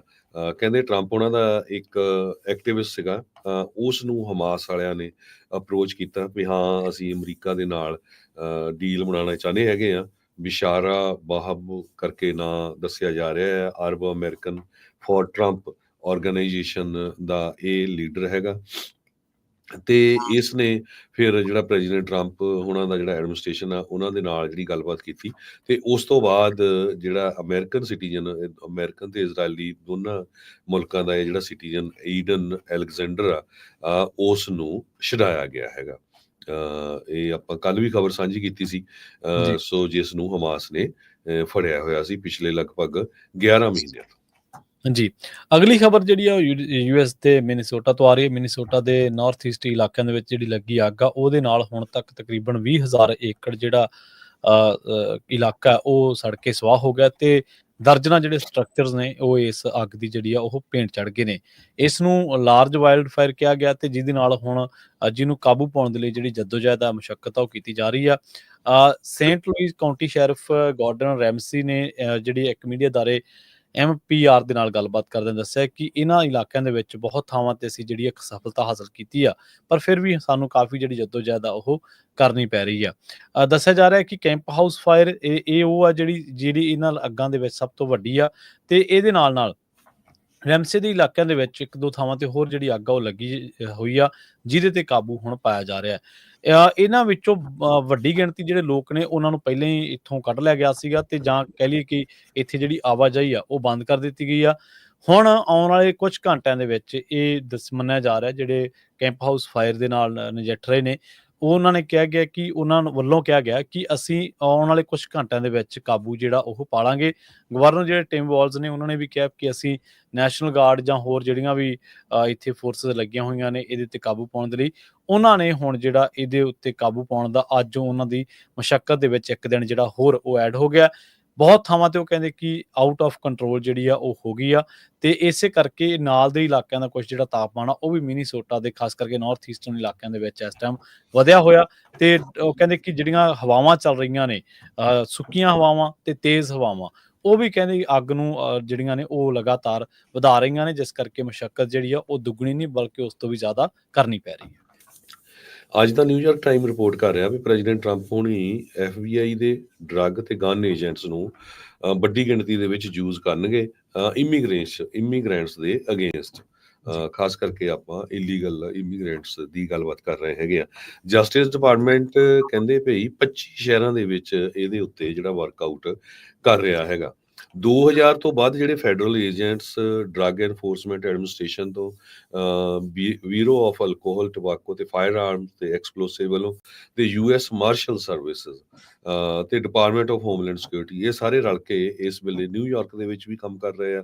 200 ਤੋਂ ਵੱਧ ਉੱਥੇ ਏਜੰਟ ਹੈਗੇ ਆ। ਇਸੇ ਤਰ੍ਹਾਂ ਲਾਸ ਐਂਜਲਸ ਦੇ ਵਿੱਚ ਈਵਨ ਦੋ ਕਹਿੰਦੇ 200 ਦੇ ਕਰੀਬ ਏਜੰਟ ਆ, ਪਰ ਉਸ ਤੋਂ ਵੀ ਵੱਧ ਜਿਹੜੇ ਏਜੰਟਸ ਆ ਉਹ ਉੱਥੇ ਇਨਵੋਲਵ ਕੀਤੇ ਜਾਣਗੇ।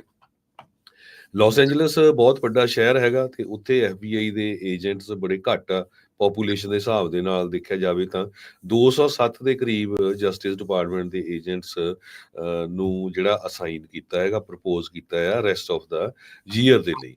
ਤੇ ਡਿਪਾਰਟਮੈਂਟ ਆਫ ਜਸਟਿਸ ਕਹਿੰਦੇ ਪਈ ਅਸੀਂ ਇਮੀਗ੍ਰੇਸ਼ਨ ਐਨਫੋਰਸਮੈਂਟ ਆਪਰੇਸ਼ਨ ਦੇ ਲਈ ਪੂਰੀ ਜਿਹੜੀ ਸਪੋਰਟ ਆ ਉਹ ਕਰਦੇ ਰਹਾਂਗੇ। FBI ਜਾਂ ਜਿਹੜੀਆਂ ਵੀ ਹੋਰ ਆਰਗੇਨਾਈਜੇਸ਼ਨਸ ਹੈਗੀਆਂ ਜੋ ਇਲੀਗਲ ਲੋਕਾਂ ਨੂੰ ਅਰੈਸਟ ਕਰਨ ਦੇ ਲਈ ਕੰਮ ਕਰ ਰਹੀਆਂ ਹੈਗੀਆਂ।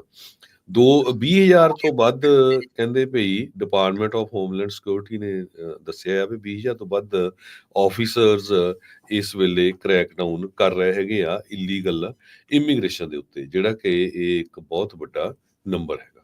ਜੀ, ਅਗਲੀ ਜਿਹੜੀ ਖਬਰ ਆ ਉਹ ਗਾਜ਼ਾ ਦੇ ਵਿੱਚ ਇਸ ਟਾਈਮ ਜੋ ਵਾਪਰ ਰਿਹਾ ਉਹਦੇ ਉੱਤੇ ਆ ਤੇ ਇਸ ਟਾਈਮ ਆਪਾਂ ਦੇਖਿਆ ਕਿ ਇਜ਼ਰਾਈਲ ਨੇ ਲਗਾਤਾਰ ਪਿਛਲੇ ਕਈ ਮਹੀਨਿਆਂ ਤੋਂ ਤਕਰੀਬਨ 3 ਮਹੀਨਿਆਂ ਤੋਂ ਵੱਧ ਸਮੇਂ ਤੋਂ ਜਿਹੜੀ ਉੱਥੇ ਹਿਊਮੈਨਿਟੇਰੀਅਨ ਐਡ ਆ ਉਹਨੂੰ ਰੋਕਿਆ ਹੋਇਆ ਤੇ ਇਸ ਟਾਈਮ ਇੱਕ ਰਿਪੋਰਟ ਜਿਹੜੀ ਆ ਉਹ ਦਿੱਤੀ ਜਾ ਰਹੀ ਹੈ CNN ਦੇ ਵੱਲੋਂ ਕਿ ਇਸ ਟਾਈਮ ਗਾਜ਼ਾ ਪੱਟੀ ਦੇ ਵਿੱਚ ਵੱਡੀ ਗਿਣਤੀ ਲੋਕ ਜਿਹੜੇ ਨੇ ਉਹ ਭੁੱਖ ਦੇ ਜਾਂ ਕੁਪੋਸ਼ਣ ਦੇ ਸ਼ਿਕਾਰ ਹੋ ਚੁੱਕੇ ਨੇ। ਨਾ ਉਹਨਾਂ ਕੋਲੇ ਕੋਈ ਮੈਡੀਸਨ ਹੈ, ਨਾ ਉਹਨਾਂ ਕੋਲੇ ਕੋਈ ਕਲੀਨ ਵਾਟਰ ਆ, ਸਾਫ਼ ਪਾਣੀ, ਦਵਾਈਆਂ ਤੇ ਹੋਰ ਜਿਹੜੀਆਂ ਚੀਜ਼ਾਂ ਨੇ ਉਹਨਾਂ ਦੇ ਲਈ ਉਹਨਾਂ ਨੂੰ ਬਹੁਤ ਜ਼ਿਆਦਾ ਸਟਰਗਲ ਜਿਹੜੀ ਆ ਉਹ ਕਰਨੀ ਪੈ ਰਹੀ ਹੈ। ਦੱਸਿਆ ਜਾ ਰਿਹਾ ਹੈ ਕਿ ਇੱਕ ਜਿਹੜੀ ਰਿਪੋਰਟ ਹੈ ਜਿਹੜੀ ਕਿ ਯੂਨਾਈਟਿਡ ਨੇਸ਼ਨਸ ਬੈਕਡ ਇੱਕ ਰਿਪੋਰਟ ਹੈ, ਉਹਨੇ ਵਾਰਨ ਕੀਤਾ ਹੈ ਕਿ ਇਸ ਟਾਈਮ ਗਾਜ਼ਾ ਦੇ ਵਿੱਚ ਭੁੱਖ ਨਾਲ ਤੇ ਹੋਰ ਜਿਹੜੀਆਂ ਚੀਜ਼ਾਂ ਨੇ ਉਹਦੇ ਵਿੱਚੋਂ 5 ਦੇ ਵਿੱਚੋਂ ਜਿਹੜਾ ਇੱਕ ਬੰਦਾ ਉਹ ਇਹਨਾਂ ਸਾਰੀਆਂ ਦਿੱਕਤਾਂ ਦਾ ਸਾਹਮਣਾ ਕਰਨਾ ਪੈ ਰਿਹਾ, ਜਿੱਥੇ ਮਨੁੱਖੀ ਜਿਹੜਾ ਜੀਵਨ ਆ ਉਹ ਖਤਰੇ ਦੇ ਵਿੱਚ ਪਿਆ ਹੋਇਆ। ਇਹ ਵਾਰਨਿੰਗ ਉਦੋਂ ਆਈ ਹੈ ਜਦੋਂ UN ਤੇ ਜਿਹੜੀਆਂ ਹੋਰ NGOs ਨੇ ਉਹ ਉੱਥੇ ਜਿਹੜੀ ਗਾਜ਼ਾ ਦੀ ਜਿਹੜੀ ਸਿਵਲਾਈਜੇਸ਼ਨ ਹੈ ਉਹ ਇਸ ਜੰਗ ਦੇ ਦਰਮਿਆਨ ਜਿਹੜੀ ਜਦੋਜਹਿਦ ਕਰ ਰਹੀ ਆ। ਉਹਨਾਂ ਨੇ ਇਹ ਵੀ ਗੱਲ ਕਹੀ ਹੈ ਕਿ ਇਹ ਜੇ ਹੁਣ ਵੀ ਜੇਕਰ ਇਜ਼ਰਾਈਲ ਵੱਲੋਂ ਇਹ ਖੁੱਲ੍ਹ ਦਿੱਤੀ ਜਾਂਦੀ ਹੈ ਕਿ ਉੱਥੇ ਹਿਊਮੈਨਿਟੇਰੀਅਨ ਜਿਹੜੀ ਐਡ ਆ, ਜਿਹੜੀ ਮਨੁੱਖੀ ਐਡ ਆ, ਜਿਹੜੀ ਸਹਾਇਤਾ ਸਮੱਗਰੀ ਆ ਉਹ ਪਹੁੰਚੂਗੀ, ਤਾਂ ਫਿਰ ਵੀ ਉਹ ਕਹਿੰਦੇ ਕਿ ਹਾਲਾਤ ਇੰਨੇ ਬਦਤਰ ਹੋ ਚੁੱਕੇ ਨੇ ਕਿ ਇਹਦੇ ਉੱਤੇ ਕਾਬੂ ਪਾਉਣਾ ਬਹੁਤ ਜਿਹੜਾ ਉਹ ਔਖਾ ਹੋਊਗਾ। ਇਜ਼ਰਾਈਲ ਨੇ ਹਿਊਮੈਨਿਟੇਰੀਅਨ ਜਿਹੜੀ ਬਲੌਕੇਡ ਆ ਉਹ ਗਾਜ਼ਾ ਦੇ ਉੱਤੇ 2 ਮਾਰਚ ਨੂੰ ਸ਼ੁਰੂ ਕੀਤੀ ਸੀ, ਜਿਹਦੇ ਵਿੱਚ ਉਹਨਾਂ ਨੂੰ ਫੂਡ ਪਹੁੰਚ ਰਿਹਾ ਸੀ, ਮੈਡੀਕਲ ਸਪਲਾਈਜ਼ ਪਹੁੰਚ ਰਹੀਆਂ ਸਨ ਤੇ ਹੋਰ ਜਿਹੜੀਆਂ ਚੀਜ਼ਾਂ ਸੀ ਉਹ ਪਹੁੰਚ ਰਹੀਆਂ ਸਨ। ਹੁਣ ਇਸ ਟਾਈਮ ਜਿਹੜਾ 2 ਮਿਲੀਅਨ ਤੋਂ ਵੱਧ ਫਿਲਸਤੀਨੀ ਹੈ ਜਿਹੜੇ ਕਿ ਉੱਥੇ ਰਹਿ ਰਹੇ ਨੇ ਇਸ ਇਲਾਕੇ ਦੇ ਵਿੱਚ, ਟੈਰੀਟਰੀ ਦੇ ਵਿੱਚ। ਇਜ਼ਰਾਈਲ ਨੇ ਕਿਹਾ ਕਿ ਇਹ ਜਿਹੜੀ ਅਸੀਂ ਤਾਂ ਕੀਤੀ ਆ ਜਿਹੜੀ ਬਲੌਕੇਜ, ਉਹ ਕਿਉਂਕਿ ਉੱਥੇ ਹਮਾਸ ਦੇ ਜਿਹੜੇ ਬੰਦੇ ਨੇ ਉਹ ਉੱਥੇ ਐਕਟਿਵ ਨੇ ਤੇ ਉਹਨਾਂ ਨੇ ਜਿਹੜੇ ਬੰਦੇ ਨੇ ਉੱਥੇ ਰੱਖੇ ਹੋਏ ਨੇ, ਇਸ ਕਰਕੇ ਉਹਨਾਂ ਨੂੰ ਛੁਡਵਾਉਣ ਦੇ ਲਈ ਅਸੀਂ ਜਿਹੜੀ ਆ ਇਹ ਰੱਖੀ ਆ। ਪਰ ਇਜ਼ਰਾਈਲ ਦੀ ਜਿਹੜੀ ਆਲੋਚਨਾ ਉਹ ਤਾਂ ਕਰਕੇ ਹੋ ਰਹੀ ਹੈ ਕਿਉਂਕਿ ਉਹਨਾਂ ਦੇ ਉੱਤੇ ਦੋਸ਼ ਲੱਗਦਾ ਵੀ ਕੁਝ ਕੁ ਬੰਦਿਆਂ ਨੂੰ ਛੁਡਵਾਉਣ ਦੇ ਲਈ ਜਾਂ ਹਮਾਸ ਦੇ ਕੁਝ ਕੁ ਬੰਦਿਆਂ ਦੇ ਉੱਤੇ ਤੁਸੀਂ ਜਿਹੜਾ ਉਹ ਕਾਰਵਾਈ ਪਾਉਣ ਦੇ ਲਈ ਇੰਨੀ ਵੱਡੀ ਵਸੋਂ ਨੂੰ ਜਿਹੜਾ ਉਹ ਦਾਅ ਤੇ ਨਹੀਂ ਲਾ ਸਕਦੇ। ਸੋ ਇਸ ਟਾਈਮ ਇਹ ਦੁਨੀਆ ਭਰ ਦੇ ਵਿੱਚ ਚਰਚਾ ਕਿ ਉੱਥੋਂ ਦੇ ਲੋਕਾਂ ਨੂੰ ਛੇਤੀ ਤੋਂ ਛੇਤੀ ਜਿਹੜੀ ਰਾਹਤ ਸਮੱਗਰੀ ਆ ਜਾਂ ਸਹਾਇਤਾ ਉਹ ਪਹੁੰਚਣੀ ਚਾਹੀਦੀ ਆ। ਜੀ, ਅਗਲੀ ਖਬਰ ਵੱਲ ਚਲੀਏ। ਕਹਿੰਦੇ ਪਈ ਅਮਰੀਕਾ $12.5 ਬਿਲੀਅਨ ਟਰੈਵਲ ਇੰਡਸਟਰੀ ਦੇ ਵਿੱਚ ਇਸ ਸਾਲ ਲੂਜ਼ ਕਰੂਗਾ। ਟੂਰਿਜ਼ਮ ਦੇ ਗਰੁੱਪ ਇਹ ਅਨਾਉਂਸ ਕਰ ਰਿਹਾ ਹੈ। ਅੱਜ ਦੀ ਜਿਹੜੀ ਨਿਊਯਾਰਕ ਟਾਈਮ ਉਹ ਰਿਪੋਰਟ ਕਰ ਰਹੀ ਹੈਗੀ ਆ।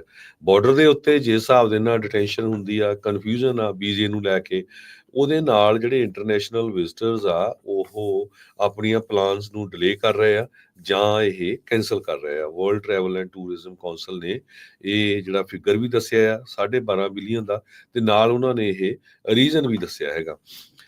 ਕਹਿੰਦੇ ਪਈ ਇਸ ਸਾਲ ਸਭ ਤੋਂ ਵਰਸਟ ਹੋਊਗਾ ਕਰੋਨਾ ਤੋਂ ਬਾਅਦ, ਜੇ ਦੇਖਿਆ ਜਾਵੇ ਜਦੋਂ ਲੋਕ ਅਮਰੀਕਾ ਦੇ ਵਿੱਚ ਘੱਟ ਜਿਹੜਾ ਆ ਟਰੈਵਲ ਕਰਨ ਆਉਣਗੇ ਆਪਣੇ ਗੁਆਂਢੀ ਮੁਲਕ ਤੋਂ, ਤਾਂ 70% ਜਿਹੜਾ ਆ ਟਰੈਵਲ ਇੰਡਸਟਰੀ ਨੂੰ ਜੋ ਲੋਕ ਅਫੈਕਟ ਕਰਦੇ ਆ ਉਹਦਾ ਅਸਰ ਪੈ ਗਿਆ ਹੈਗਾ।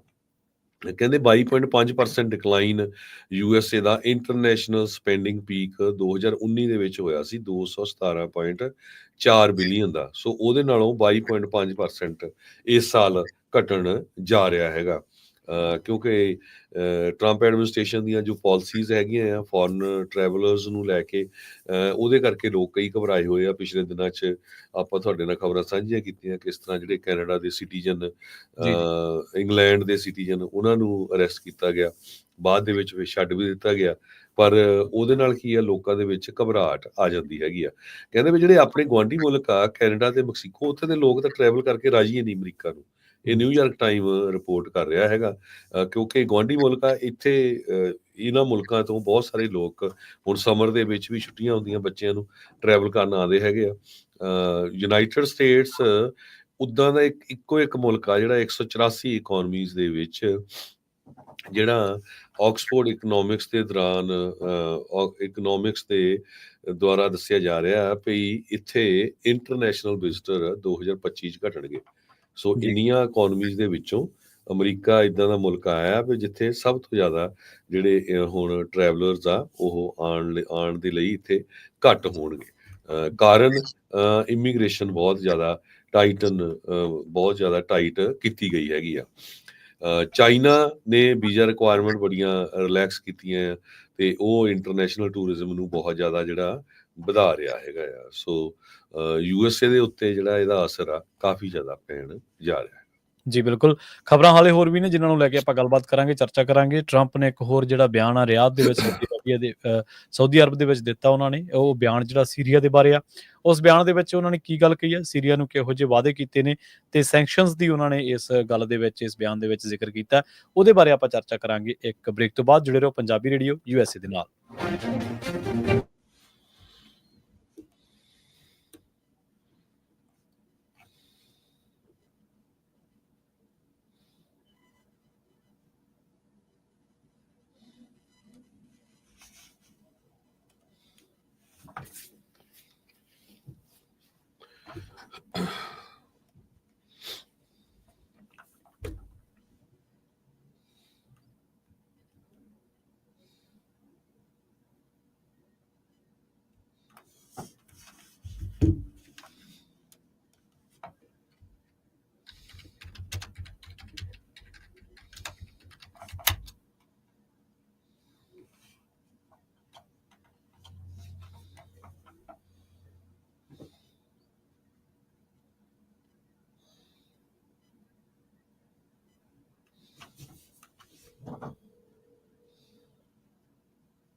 ਹਾਂਜੀ, ਹਾਂਜੀ ਸਤਿ ਸ਼੍ਰੀ ਅਕਾਲ ਜੀ। ਸਤਿ ਸ਼੍ਰੀ ਅਕਾਲ ਜੀ।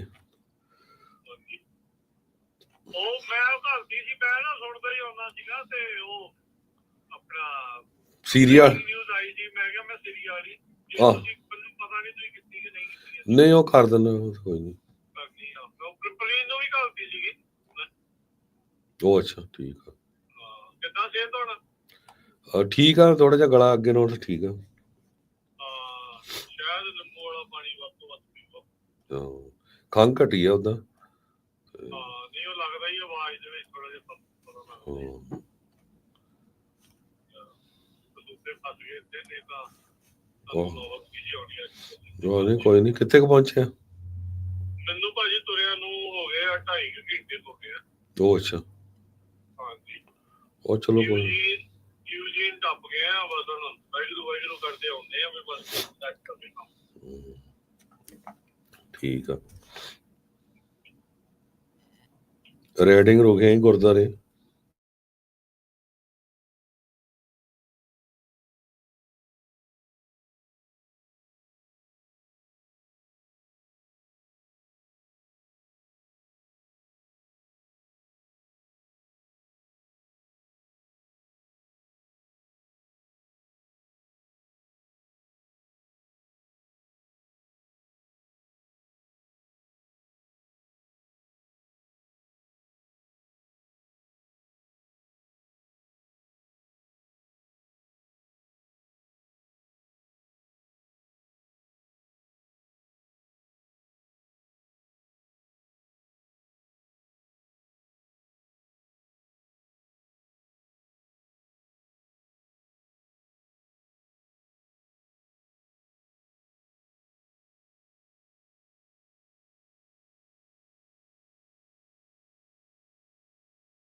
ਬ੍ਰੇਕ ਤੋਂ ਬਾਅਦ ਆਪਣੇ ਨਾਲ ਇੱਕ ਵਾਰ ਮੁੜ ਤੋਂ ਜੁੜ ਚੁੱਕੇ ਨੇ ਹਰਜੋਤ ਸਿੰਘ ਖਾਲਸਾ ਜੀ। ਹਰਜੋਤ ਸਿੰਘ ਜੀ, ਬ੍ਰੇਕ ਤੋਂ ਬਾਅਦ ਸਵਾਗਤ ਹੈ ਜੀ। ਸਤਿ ਸ਼੍ਰੀ ਅਕਾਲ। ਸਤਿ ਸ਼੍ਰੀ ਅਕਾਲ, ਧੰਨਵਾਦ ਜੀ ਆਇਆਂ ਨੂੰ। ਜੀ, ਜਿਵੇਂ ਆਪਾਂ ਬ੍ਰੇਕ ਤੇ ਜਾਣ ਤੋਂ ਪਹਿਲਾਂ ਜ਼ਿਕਰ ਕੀਤਾ ਸੀਗਾ ਕਿ ਟਰੰਪ ਇਸ ਟਾਈਮ ਸਾਊਦੀ ਅਰੇਬੀਆ ਦੇ ਦੌਰੇ ਤੇ ਨੇ ਤੇ ਉੱਥੋਂ ਉਹਨਾਂ ਦਾ ਜਿਹੜਾ ਆਪਾਂ ਕਹਿ ਲਈਏ ਕਿ ਬ੍ਰੇਕਿੰਗ ਨਿਊਜ਼ ਆਈ ਆ, ਉੱਥੋਂ ਉਹਨਾਂ ਨੇ ਸੀਰੀਆ ਦੇ ਉੱਤੇ ਇੱਕ ਬਿਆਨ ਦਿੱਤਾ। ਉਹ ਕਹਿੰਦੇ ਕਿ ਸੀਰੀਆ ਨੂੰ ਦੁਬਾਰਾ ਲੀਹ ਤੇ ਲਿਆਉਣ ਦੇ ਲਈ ਅਮਰੀਕਾ ਨੇ ਜਿਹੜੀਆਂ ਪਾਬੰਦੀਆਂ ਲਾਈਆਂ ਸਨ, ਉਹ ਹੁਣ ਅਮਰੀਕਾ ਉਹਨਾਂ ਪਾਬੰਦੀਆਂ ਨੂੰ ਹਟਾ ਲੂਗਾ। ਖਾਸ ਕਰਕੇ ਪਿਛਲੀ ਰਜੀਮ ਵੇਲੇ ਕੁਝ ਪਾਬੰਦੀਆਂ ਜਿਹੜੀਆਂ ਅਮਰੀਕਾ ਨੇ ਲਾਈਆਂ ਸਨ। ਆਪਾਂ ਦੇਖਿਆ ਕਿ ਬਸ਼ਰ ਅਲ ਅਸਦ ਜਿਨ੍ਹਾਂ ਦਾ ਖਾਨਦਾਨ ਪਿਛਲੇ 50 ਸਾਲਾਂ ਤੋਂ ਇਸ ਦੇਸ਼ ਦੀ ਤਖਤ ਉੱਤੇ ਜਿਹੜਾ ਕਾਬਜ਼ ਆ, ਤੇ ਉਹਨਾਂ ਦੇ ਨਾਲ ਕਈ ਫੋਰਸ ਜਿਹੜੀਆਂ ਨੇ ਸੀਰੀਆ ਦੇ ਵਿੱਚ ਲੜ ਰਹੀਆਂ ਸਨ, ਜਿਨ੍ਹਾਂ ਦੇ ਵਿੱਚ ਆਪਾਂ ਆਈਸਿਸ ਵੀ ਦੇਖੀ, ਜਿਨ੍ਹਾਂ ਦੇ ਵਿੱਚ ਆਪਾਂ ਕੁਰਦਿਸ਼ ਵੀ ਦੇਖੇ, ਹੋਰ ਜਿਹੜੇ ਉੱਥੋਂ ਲੜਾਕੇ ਸੀਗੇ ਉਹ ਲੜ ਰਹੇ ਸੀ। ਹਥਿਆਰਬੰਦ ਸੰਘਰਸ਼ ਚੱਲ ਰਿਹਾ ਸੀ। ਸੀਰੀਆ ਨੇ ਇਸ 14-15 ਸਾਲ ਦੇ ਹਥਿਆਰਬੰਦ ਸੰਘਰਸ਼ ਦੇ ਦੌਰਾਨ ਬਹੁਤ ਕੁਝ ਗਵਾਇਆ। ਸੀਰੀਆ ਦੀ ਸ਼ਾਖ ਵੀ ਦਾਅ ਤੇ ਲੱਗੀ ਤੇ ਉੱਥੇ ਆਪਾਂ ਦੇਖਿਆ ਕਿ ਬਹੁਤ ਸਾਰਾ ਜਿਹੜਾ ਕੌਮਾਂਤਰੀ ਪੱਧਰ ਤੇ ਜਿਹੜੇ ਉਹਨਾਂ ਕੋਲੇ ਚੀਜ਼ਾਂ ਸੀ, ਜਿੱਥੇ ਲੋਕ ਵਿਜ਼ਟਰ ਜਾਂਦੇ ਸੀ, ਉਹ ਵੀ ਤਹਿਸ ਨਹਿਸ ਹੋ ਗਈਆਂ, ਸਿਰਫ ਇੱਕ ਪਰਿਵਾਰ ਦੇ ਸੱਤਾ ਸੰਭਾਲਣ ਨੂੰ ਰੱਖਣ ਨੂੰ ਲੈ ਕੇ, ਇੱਕ ਜ਼ਿੱਦ ਨੂੰ ਲੈ ਕੇ। ਹੁਣ ਟਰੰਪ ਨੇ ਕਿਹਾ ਹੈ ਕਿ ਉਹਨਾਂ ਦਾ ਜਿਹੜਾ ਬਿਆਨ ਆ, ਜਿਹਦੇ ਰਿਆਦ ਜਿੱਥੇ ਸਾਊਦੀ ਅਰਬ ਦੇ ਵਿੱਚ ਉਹ ਸੀਗੇ, ਸਪੀਚ ਦਿੱਤੀ ਉਹਨਾਂ ਨੇ ਇੱਕ ਇਨਵੈਸਟਮੈਂਟ ਫੋਰਮ ਦੇ ਵਿੱਚ। ਉਹਨਾਂ ਨੇ ਕਿਹਾ ਕਿ ਸਾਊਦੀ ਅਰਬ ਦੇ ਮਾਫ ਕਰਨਾ ਸੀਰੀਆ ਦੇ ਉੱਤੇ ਜਿਹੜੀਆਂ ਪਾਬੰਦੀਆਂ ਅਮਰੀਕਾ ਨੇ ਲਾਈਆਂ ਸਨ, ਉਹ ਹੁਣ ਪਾਬੰਦੀਆਂ ਅਮਰੀਕਾ ਹਟਾਉਣ ਜਾ ਰਿਹਾ। ਤੇ ਇਸ ਗੱਲ ਦਾ ਸਵਾਗਤ ਉਹਨਾਂ ਦੇ ਜਿਹੜੇ ਮੁਹੰਮਦ ਬਿਨ ਸਾਲੇਮ ਨੇ, ਉੱਥੋਂ ਦੇ ਕਰਾਊਨ ਪ੍ਰਿੰਸ ਨੇ, ਜਾਂ ਹੋਰ ਜਿਹੜੇ ਲੋਕ ਨੇ, ਉਹਨਾਂ ਨੇ ਇਸ ਗੱਲ ਦਾ ਸਵਾਗਤ ਕੀਤਾ ਤੇ ਉਹਨਾਂ ਨੇ ਕਿਹਾ ਕਿ ਹੁਣ ਸੀਰੀਆ ਜਿਹੜਾ ਉਹ ਆਉਣ ਵਾਲੇ ਕੁਝ ਸਾਲਾਂ ਦੇ ਵਿੱਚ ਤੁਹਾਨੂੰ ਲੀਹ ਉੱਤੇ ਤੁਰਦਾ ਦਿਖਾਈ ਦੇਊਗਾ। ਜੀ, ਅਗਲੀ ਖਬਰ ਵਾਸ਼ਿੰਗਟਨ ਸਟੇਟ ਦੇ ਵਿੱਚ ਸਪੋਕਨ ਵਿਖੇ ਵਿਸਾਖੀ ਜਿਹੜੀ ਆ ਸਟੇਟ ਕੈਪੀਟਲ ਤੇ ਮਨਾਈ ਗਈ ਹੈਗੀ ਆ। ਪਹਿਲੀ ਵਾਰੀ ਇਹ ਮਨਾਈ ਗਈ ਹੈ। ਸੋ ਬਹੁਤ ਵਧੀਆ ਕੰਮ ਆ। ਜਿਹੜੇ ਉੱਥੇ ਦੇ ਜਿਹੜੇ ਲੋਕਲ ਸਿੱਖ ਆ, ਉਹਨਾਂ ਸਾਰਿਆਂ ਦਾ ਧੰਨਵਾਦ। ਵੱਖ-ਵੱਖ ਜੋ ਸਟੇਟਸ ਆ, ਵੱਖ-ਵੱਖ ਸ਼ਹਿਰ ਆ, ਉੱਥੇ ਵਿਸਾਖੀ ਜਿਹੜੀ ਮਨਾਈ ਜਾਂਦੀ ਹੈਗੀ ਆ। ਸੋ ਉੱਥੇ ਦੇ ਲੋਕਲ ਮੀਡੀਆ ਨੇ ਵੀ ਜਿਹੜਾ ਕਾਫੀ ਜ਼ਿਆਦਾ ਕਵਰ ਕੀਤਾ। ਉਹਨਾਂ ਨੇ ਕਿਹਾ ਵੀ 5 ਲੱਖ ਤੋਂ ਵੱਧ ਜਿਹੜੇ ਸਿੱਖ ਆ ਅਮਰੀਕਾ 'ਚ ਰਹਿੰਦੇ ਆ ਤੇ 500 ਦੇ ਕਰੀਬ ਜਿਹੜੇ ਸਿੱਖ ਆ ਉਹ ਸਪੋਕਨ ਵਾਲਾ ਏਰੀਆ ਆ, ਉੱਥੇ ਰਹਿੰਦੇ ਹੈਗੇ ਆ। ਸੋ ਕਾਫੀ ਵੱਡੀ ਗਿਣਤੀ 'ਚ ਜਿਹੜੇ ਸਿੱਖ ਆ ਉਹ ਉੱਥੇ ਪਹੁੰਚੇ ਹੋਏ ਸੀ ਤੇ ਨਾਲ ਇਲੈਕਟਡ ਆਫੀਸ਼ੀਅਲਸ ਵੀ ਜੋ ਵਾਸ਼ਿੰਗਟਨ ਸਟੇਟ ਦੇ ਪਹੁੰਚੇ ਹੋਏ ਸੀ। ਉਹਨਾਂ ਨੇ ਸਾਰਿਆਂ ਨੇ ਰਲ ਕੇ ਜਿਹੜੀ ਵਿਸਾਖੀ ਆ ਉਹ ਮਨਾਈ ਆ। ਸੋ ਪੰਜਾਬੀ ਜਿਹੜੀ USA ਵੱਲੋਂ ਵੀ ਵਾਸ਼ਿੰਗਟਨ ਸਟੇਟ ਦੇ ਸਿੱਖ, ਖਾਸ ਕਰਕੇ ਸਪੋਕਨ ਵਾਸਤੇ ਸਿੱਖਾਂ ਦਾ, ਪੰਜਾਬੀਆਂ ਦਾ ਬਹੁਤ ਬਹੁਤ ਧੰਨਵਾਦ, ਜਿਹੜੇ ਆਪਣੇ ਧਰਮ ਨੂੰ, ਕਲਚਰ ਨੂੰ ਜਿਹੜਾ ਪ੍ਰਮੋਟ ਕਰ ਰਹੇ ਹੈਗੇ ਆ। ਬਾਕੀ ਆਪਣੇ ਜਿਹੜੇ ਗੁਆਂਢੀ ਆ ਉਹਨਾਂ ਨੂੰ ਦੱਸ ਰਹੇ ਹੈਗੇ ਆ। ਸੋ ਆਪਾਂ ਸਾਰਿਆਂ ਨੂੰ ਜਿੱਥੇ ਜਿੱਥੇ ਵੀ ਰਹਿੰਦੇ ਹੈਗੇ ਆ, ਜਿਹੜੀ ਸਟੇਟ ਦੇ ਵਿੱਚ ਹੈਗੇ ਆ, ਆਪਣੇ ਬਾਰੇ ਜਿਹੜਾ ਆਪਣੇ ਜਿਹੜੇ ਧਾਰਮਿਕ ਤਿਉਹਾਰ ਆ, ਕਲਚਰਲ ਪ੍ਰੋਗਰਾਮ, ਉਹਨਾਂ ਬਾਰੇ ਸਾਰਿਆਂ ਨੂੰ ਦੱਸਣਾ ਚਾਹੀਦਾ ਹੈਗਾ ਆ। ਤੇ ਇੱਕ ਜ਼ਰੂਰ ਆਪਾਂ ਜਾਂਦੇ ਜਾਂਦੇ ਬੇਨਤੀ ਕਰਨੀ ਹੈਗੀ ਆ ਵੀ ਜੋ ਜੂਨ 7 ਨੂੰ ਸ਼ਨੀਚਰਵਾਰ ਨੂੰ ਨਗਰ ਕੀਰਤਨ ਗੁਰੂ ਅਰਜਨ ਦੇਵ ਜੀ ਦੀ ਸ਼ਹੀਦੀ ਤੇ ਜੂਨ 1984 ਦੇ ਘੱਲੂਘਾਰੇ ਦੇ ਸ਼ਹੀਦਾਂ ਨੂੰ ਸਮਰਪਿਤ ਪਾਤਸ਼ਾਹੀ ਰੈਲੀ 10 ਵਜੇ ਸ਼ੁਰੂਆਤ ਹੋਣੀ ਹੈਗੀ ਆ ਸੈਨ ਫਰਾਂਸਿਸਕੋ 2nd ਸਟਰੀਟ ਤੋਂ ਸਿਵਿਕ ਸੈਂਟਰ ਪਲਾਜ਼ਾ। ਉਹਦੇ ਵਿੱਚ ਸੰਗਤਾਂ 'ਚ ਉਤਸ਼ਾਹ ਬਹੁਤ ਆ, ਬਹੁਤ ਦੂਰ ਦਰਾਡਿਓਂ ਸੰਗਤਾਂ ਪਹੁੰਚ ਰਹੀਆਂ ਹੈਗੀਆਂ। ਸੈਨ ਫਰਾਂਸਿਸਕੋ ਦੇ ਵਿੱਚ ਕਈ ਵਾਰੀ ਕਿਉਂਕਿ ਪਾਰਕਿੰਗ ਦੀ ਪ੍ਰੋਬਲਮ ਹੁੰਦੀ ਹੈਗੀ ਆ, ਪ੍ਰਬੰਧਕ ਇਹ ਕਹਿ ਰਿਹਾ ਵੀ ਪਾਰਕਿੰਗ ਦਾ ਪ੍ਰਬੰਧ ਵੀ ਕਰ ਰਹੇ ਹੈਗੇ ਆ, ਪਰ ਜਿਹੜੇ ਨਹੀਂ ਕਾਰਾਂ 'ਚ ਆ ਸਕਦੇ, ਵੱਖ-ਵੱਖ ਜਿੱਥੇ ਜਿੱਥੇ ਵੀ ਤੁਸੀਂ ਰਹਿੰਦੇ ਆ ਸ਼ਹਿਰ 'ਚ, ਆਪਣੇ ਗੁਰੂ ਘਰਾਂ ਨੂੰ ਜਾਂ ਕੋਈ ਤੁਹਾਡੀਆਂ ਜਿਹੜੀਆਂ ਆਰਗੇਨਾਈਜੇਸ਼ਨਸ ਹੈਗੀਆਂ, ਚਾਹੇ ਉਹ ਸਪੋਰਟਸ ਆ, ਕਲਚਰਲਸ ਆ, ਕੋਈ ਵੀ, ਉਹਨਾਂ ਨੂੰ ਕੰਟੈਕਟ ਕਰੋ, ਬੱਸਾਂ ਲਾਓ। ਬੱਸਾਂ ਕਿਰਾਏ ਤੇ ਕਰਕੇ ਉਹਦੇ ਨਾਲ ਬੜਾ ਈਜ਼ੀ ਹੋ ਜਾਂਦਾ, ਸੌਖਾ ਹੋ ਜਾਂਦਾ। ਸੋ ਇਸ ਸੰਬੰਧ ਦੇ ਵਿੱਚ ਕੱਲ੍ਹ ਸਾਨੂੰ ਕੁਛ ਕਾਲਸ ਵੀ ਆਈਆਂ ਸੀਆਂ। ਸਟਾਕਟਨ ਗੁਰੂ ਘਰ ਤੋਂ 2 ਬੱਸਾਂ ਜਾ ਰਹੀਆਂ ਹੈਗੀਆਂ। ਸੋ ਸਟਾਕਟਨ ਦੇ ਆਸ-ਪਾਸ ਦੇ ਜਿੰਨੇ ਵੀ ਸਰੋਤੇ ਸੁਣ ਰਹੇ ਹੈਗੇ ਆ, ਆਪਣੇ ਨਾਂ ਜਿਹੜੇ ਦਰਜ ਕਰਾ ਦਿਓ ਸਟਾਕਟਨ ਗੁਰੂ ਘਰ ਦੀ ਕਮੇਟੀ ਕੋਲ, ਜਿਨ੍ਹਾਂ ਨੇ ਉੱਦਣ ਜਾਣਾ ਆ, ਤਾਂ ਕਿ ਫਿਰ ਉਹਨਾਂ ਨੂੰ ਪਤਾ ਲੱਗ ਜਾਏ, ਕਿਤੇ ਥੁੜ ਨਾ ਜਾਣ। ਦੂਸਰੇ ਨੰਬਰ ਤੇ ਬਰਾੜਸ਼ਾਹ ਗੁਰੂ ਘਰ ਸੈਕਰਾਮੈਂਟੋ, ਉੱਥੋਂ 5 ਬੱਸਾਂ ਉਹਨਾਂ ਨੇ ਹਾਇਰ ਕੀਤੀਆਂ ਹੈਗੀਆਂ। ਸੋ 5 ਬੱਸਾਂ 'ਚ ਸੰਗਤ ਬਰਾੜਸ਼ਾਹ ਗੁਰੂ ਘਰ ਤੋਂ ਆਉਣੀ ਹੈਗੀ ਆ। ਸੋ ਹੋਰ ਵੀ ਬਾਕੀ ਗੁਰੂ ਘਰਾਂ ਤੋਂ ਕੋਈ ਬੈਨ, ਕੋਈ ਉਹਨਾਂ ਦਾ ਫਲੋਟ ਆ ਰਿਹਾ ਹੈਗਾ, ਕੋਈ ਉਹਨਾਂ ਨੇ ਬੱਸਾਂ ਕੀਤੀਆਂ ਹੈਗੀਆਂ। ਤੇ ਜ਼ਰੂਰ ਤੁਸੀਂ ਪੰਜਾਬੀ ਰੇਡੀਓ USA ਤੇ ਕਾਲ ਕਰ ਦਿਓ 408-272-5200 ਤੇ, ਤਾਂ ਕਿ ਆਪਾਂ ਜਿਹੜੇ ਸਰੋਤਿਆਂ ਦੇ ਨਾਲ ਸ਼ੇਅਰ ਕਰ ਲਈਏ। ਤੇ ਜਿਹੜੇ ਸਰੋਤੇ ਹੈਗੇ ਆ ਉਹ ਆਪਣੇ ਲੋਕਲ ਜਿਹੜੇ ਵੀ ਗੁਰੂ ਘਰ ਹੈਗੇ ਆ ਉਹਨਾਂ ਨੂੰ ਕੰਟੈਕਟ ਕਰਕੇ ਆਪਣੇ ਨਾਮ ਦਰਜ ਕਰਵਾ ਲੈਣ ਤੇ ਉਦਣ ਨਗਰ ਕੀਰਤਨ ਵਾਲੇ ਦਿਨ ਉਹ ਉੱਥੇ ਪਹੁੰਚ ਸਕਣ। ਇਹ ਇੱਕ ਹਿਸਟੋਰੀਕਲ ਨਗਰ ਕੀਰਤਨ ਆ। ਕੱਲ੍ਹ ਵੀ ਆਪਾਂ ਦੱਸਿਆ ਸੀ ਵੀ ਨਗਰ ਕੀਰਤਨ ਤਾਂ ਸਾਰੇ ਗੁਰੂ ਘਰਾਂ 'ਚ ਹੁੰਦੇ ਆ, ਚਾਹੇ ਉਹ ਵਿਸਾਖੀ ਨੂੰ ਲੈ ਕੇ, ਗੁਰਪੁਰਬ ਨੂੰ ਲੈ ਕੇ, ਹੋਰ ਗੁਰਗੱਦੀ ਦਿਵਸ ਨੂੰ ਲੈ ਕੇ। ਪਰ ਗੁਰੂ ਅਰਜਨ ਦੇਵ ਜੀ ਦੀ ਸ਼ਹੀਦੀ ਤੇ 1984 ਦੇ ਘੱਲੂਘਾਰੇ ਦੇ ਸ਼ਹੀਦਾਂ ਨੂੰ ਸਮਰਪਿਤ ਇਹ ਨਗਰ ਕੀਰਤਨ ਸੈਨ ਫਰਾਂਸਿਸਕੋ 'ਚ ਹੁੰਦਾ। ਹਿਸਟੋਰੀਕਲ ਲੋਕੇਸ਼ਨ ਹੈਗੀ ਆ। ਸੋ ਆਲ ਓਵਰ ਦਾ ਵਰਲਡ ਜਿਹੜੀ ਆ ਨਿਊਜ਼ ਜਾਂਦੀ ਹੈਗੀ ਆ। ਸੋ ਸਾਡਾ ਸਾਰਿਆਂ ਦਾ ਫਰਜ਼ ਬਣਦਾ ਹੈਗਾ ਵੀ ਇੱਕ ਦਿਨ ਤਾਂ ਅਸੀਂ ਇਸ ਚੀਜ਼ ਦੇ ਲਈ ਕੱਢੀਏ, ਜਿੱਥੇ ਇੰਨੇ ਸਾਡੇ ਭੈਣ ਭਰਾ ਸ਼ਹੀਦ ਹੋ ਗਏ ਆ। ਗੁਰੂ ਸਾਹਿਬ ਦੀ ਸ਼ਹਾਦਤ ਨੂੰ ਆਪਾਂ ਯਾਦ ਕਰੀਏ। ਸੋ ਸਾਰੇ ਜਣੇ ਡੇਟਸ ਨੋਟ ਕਰ ਲਓ।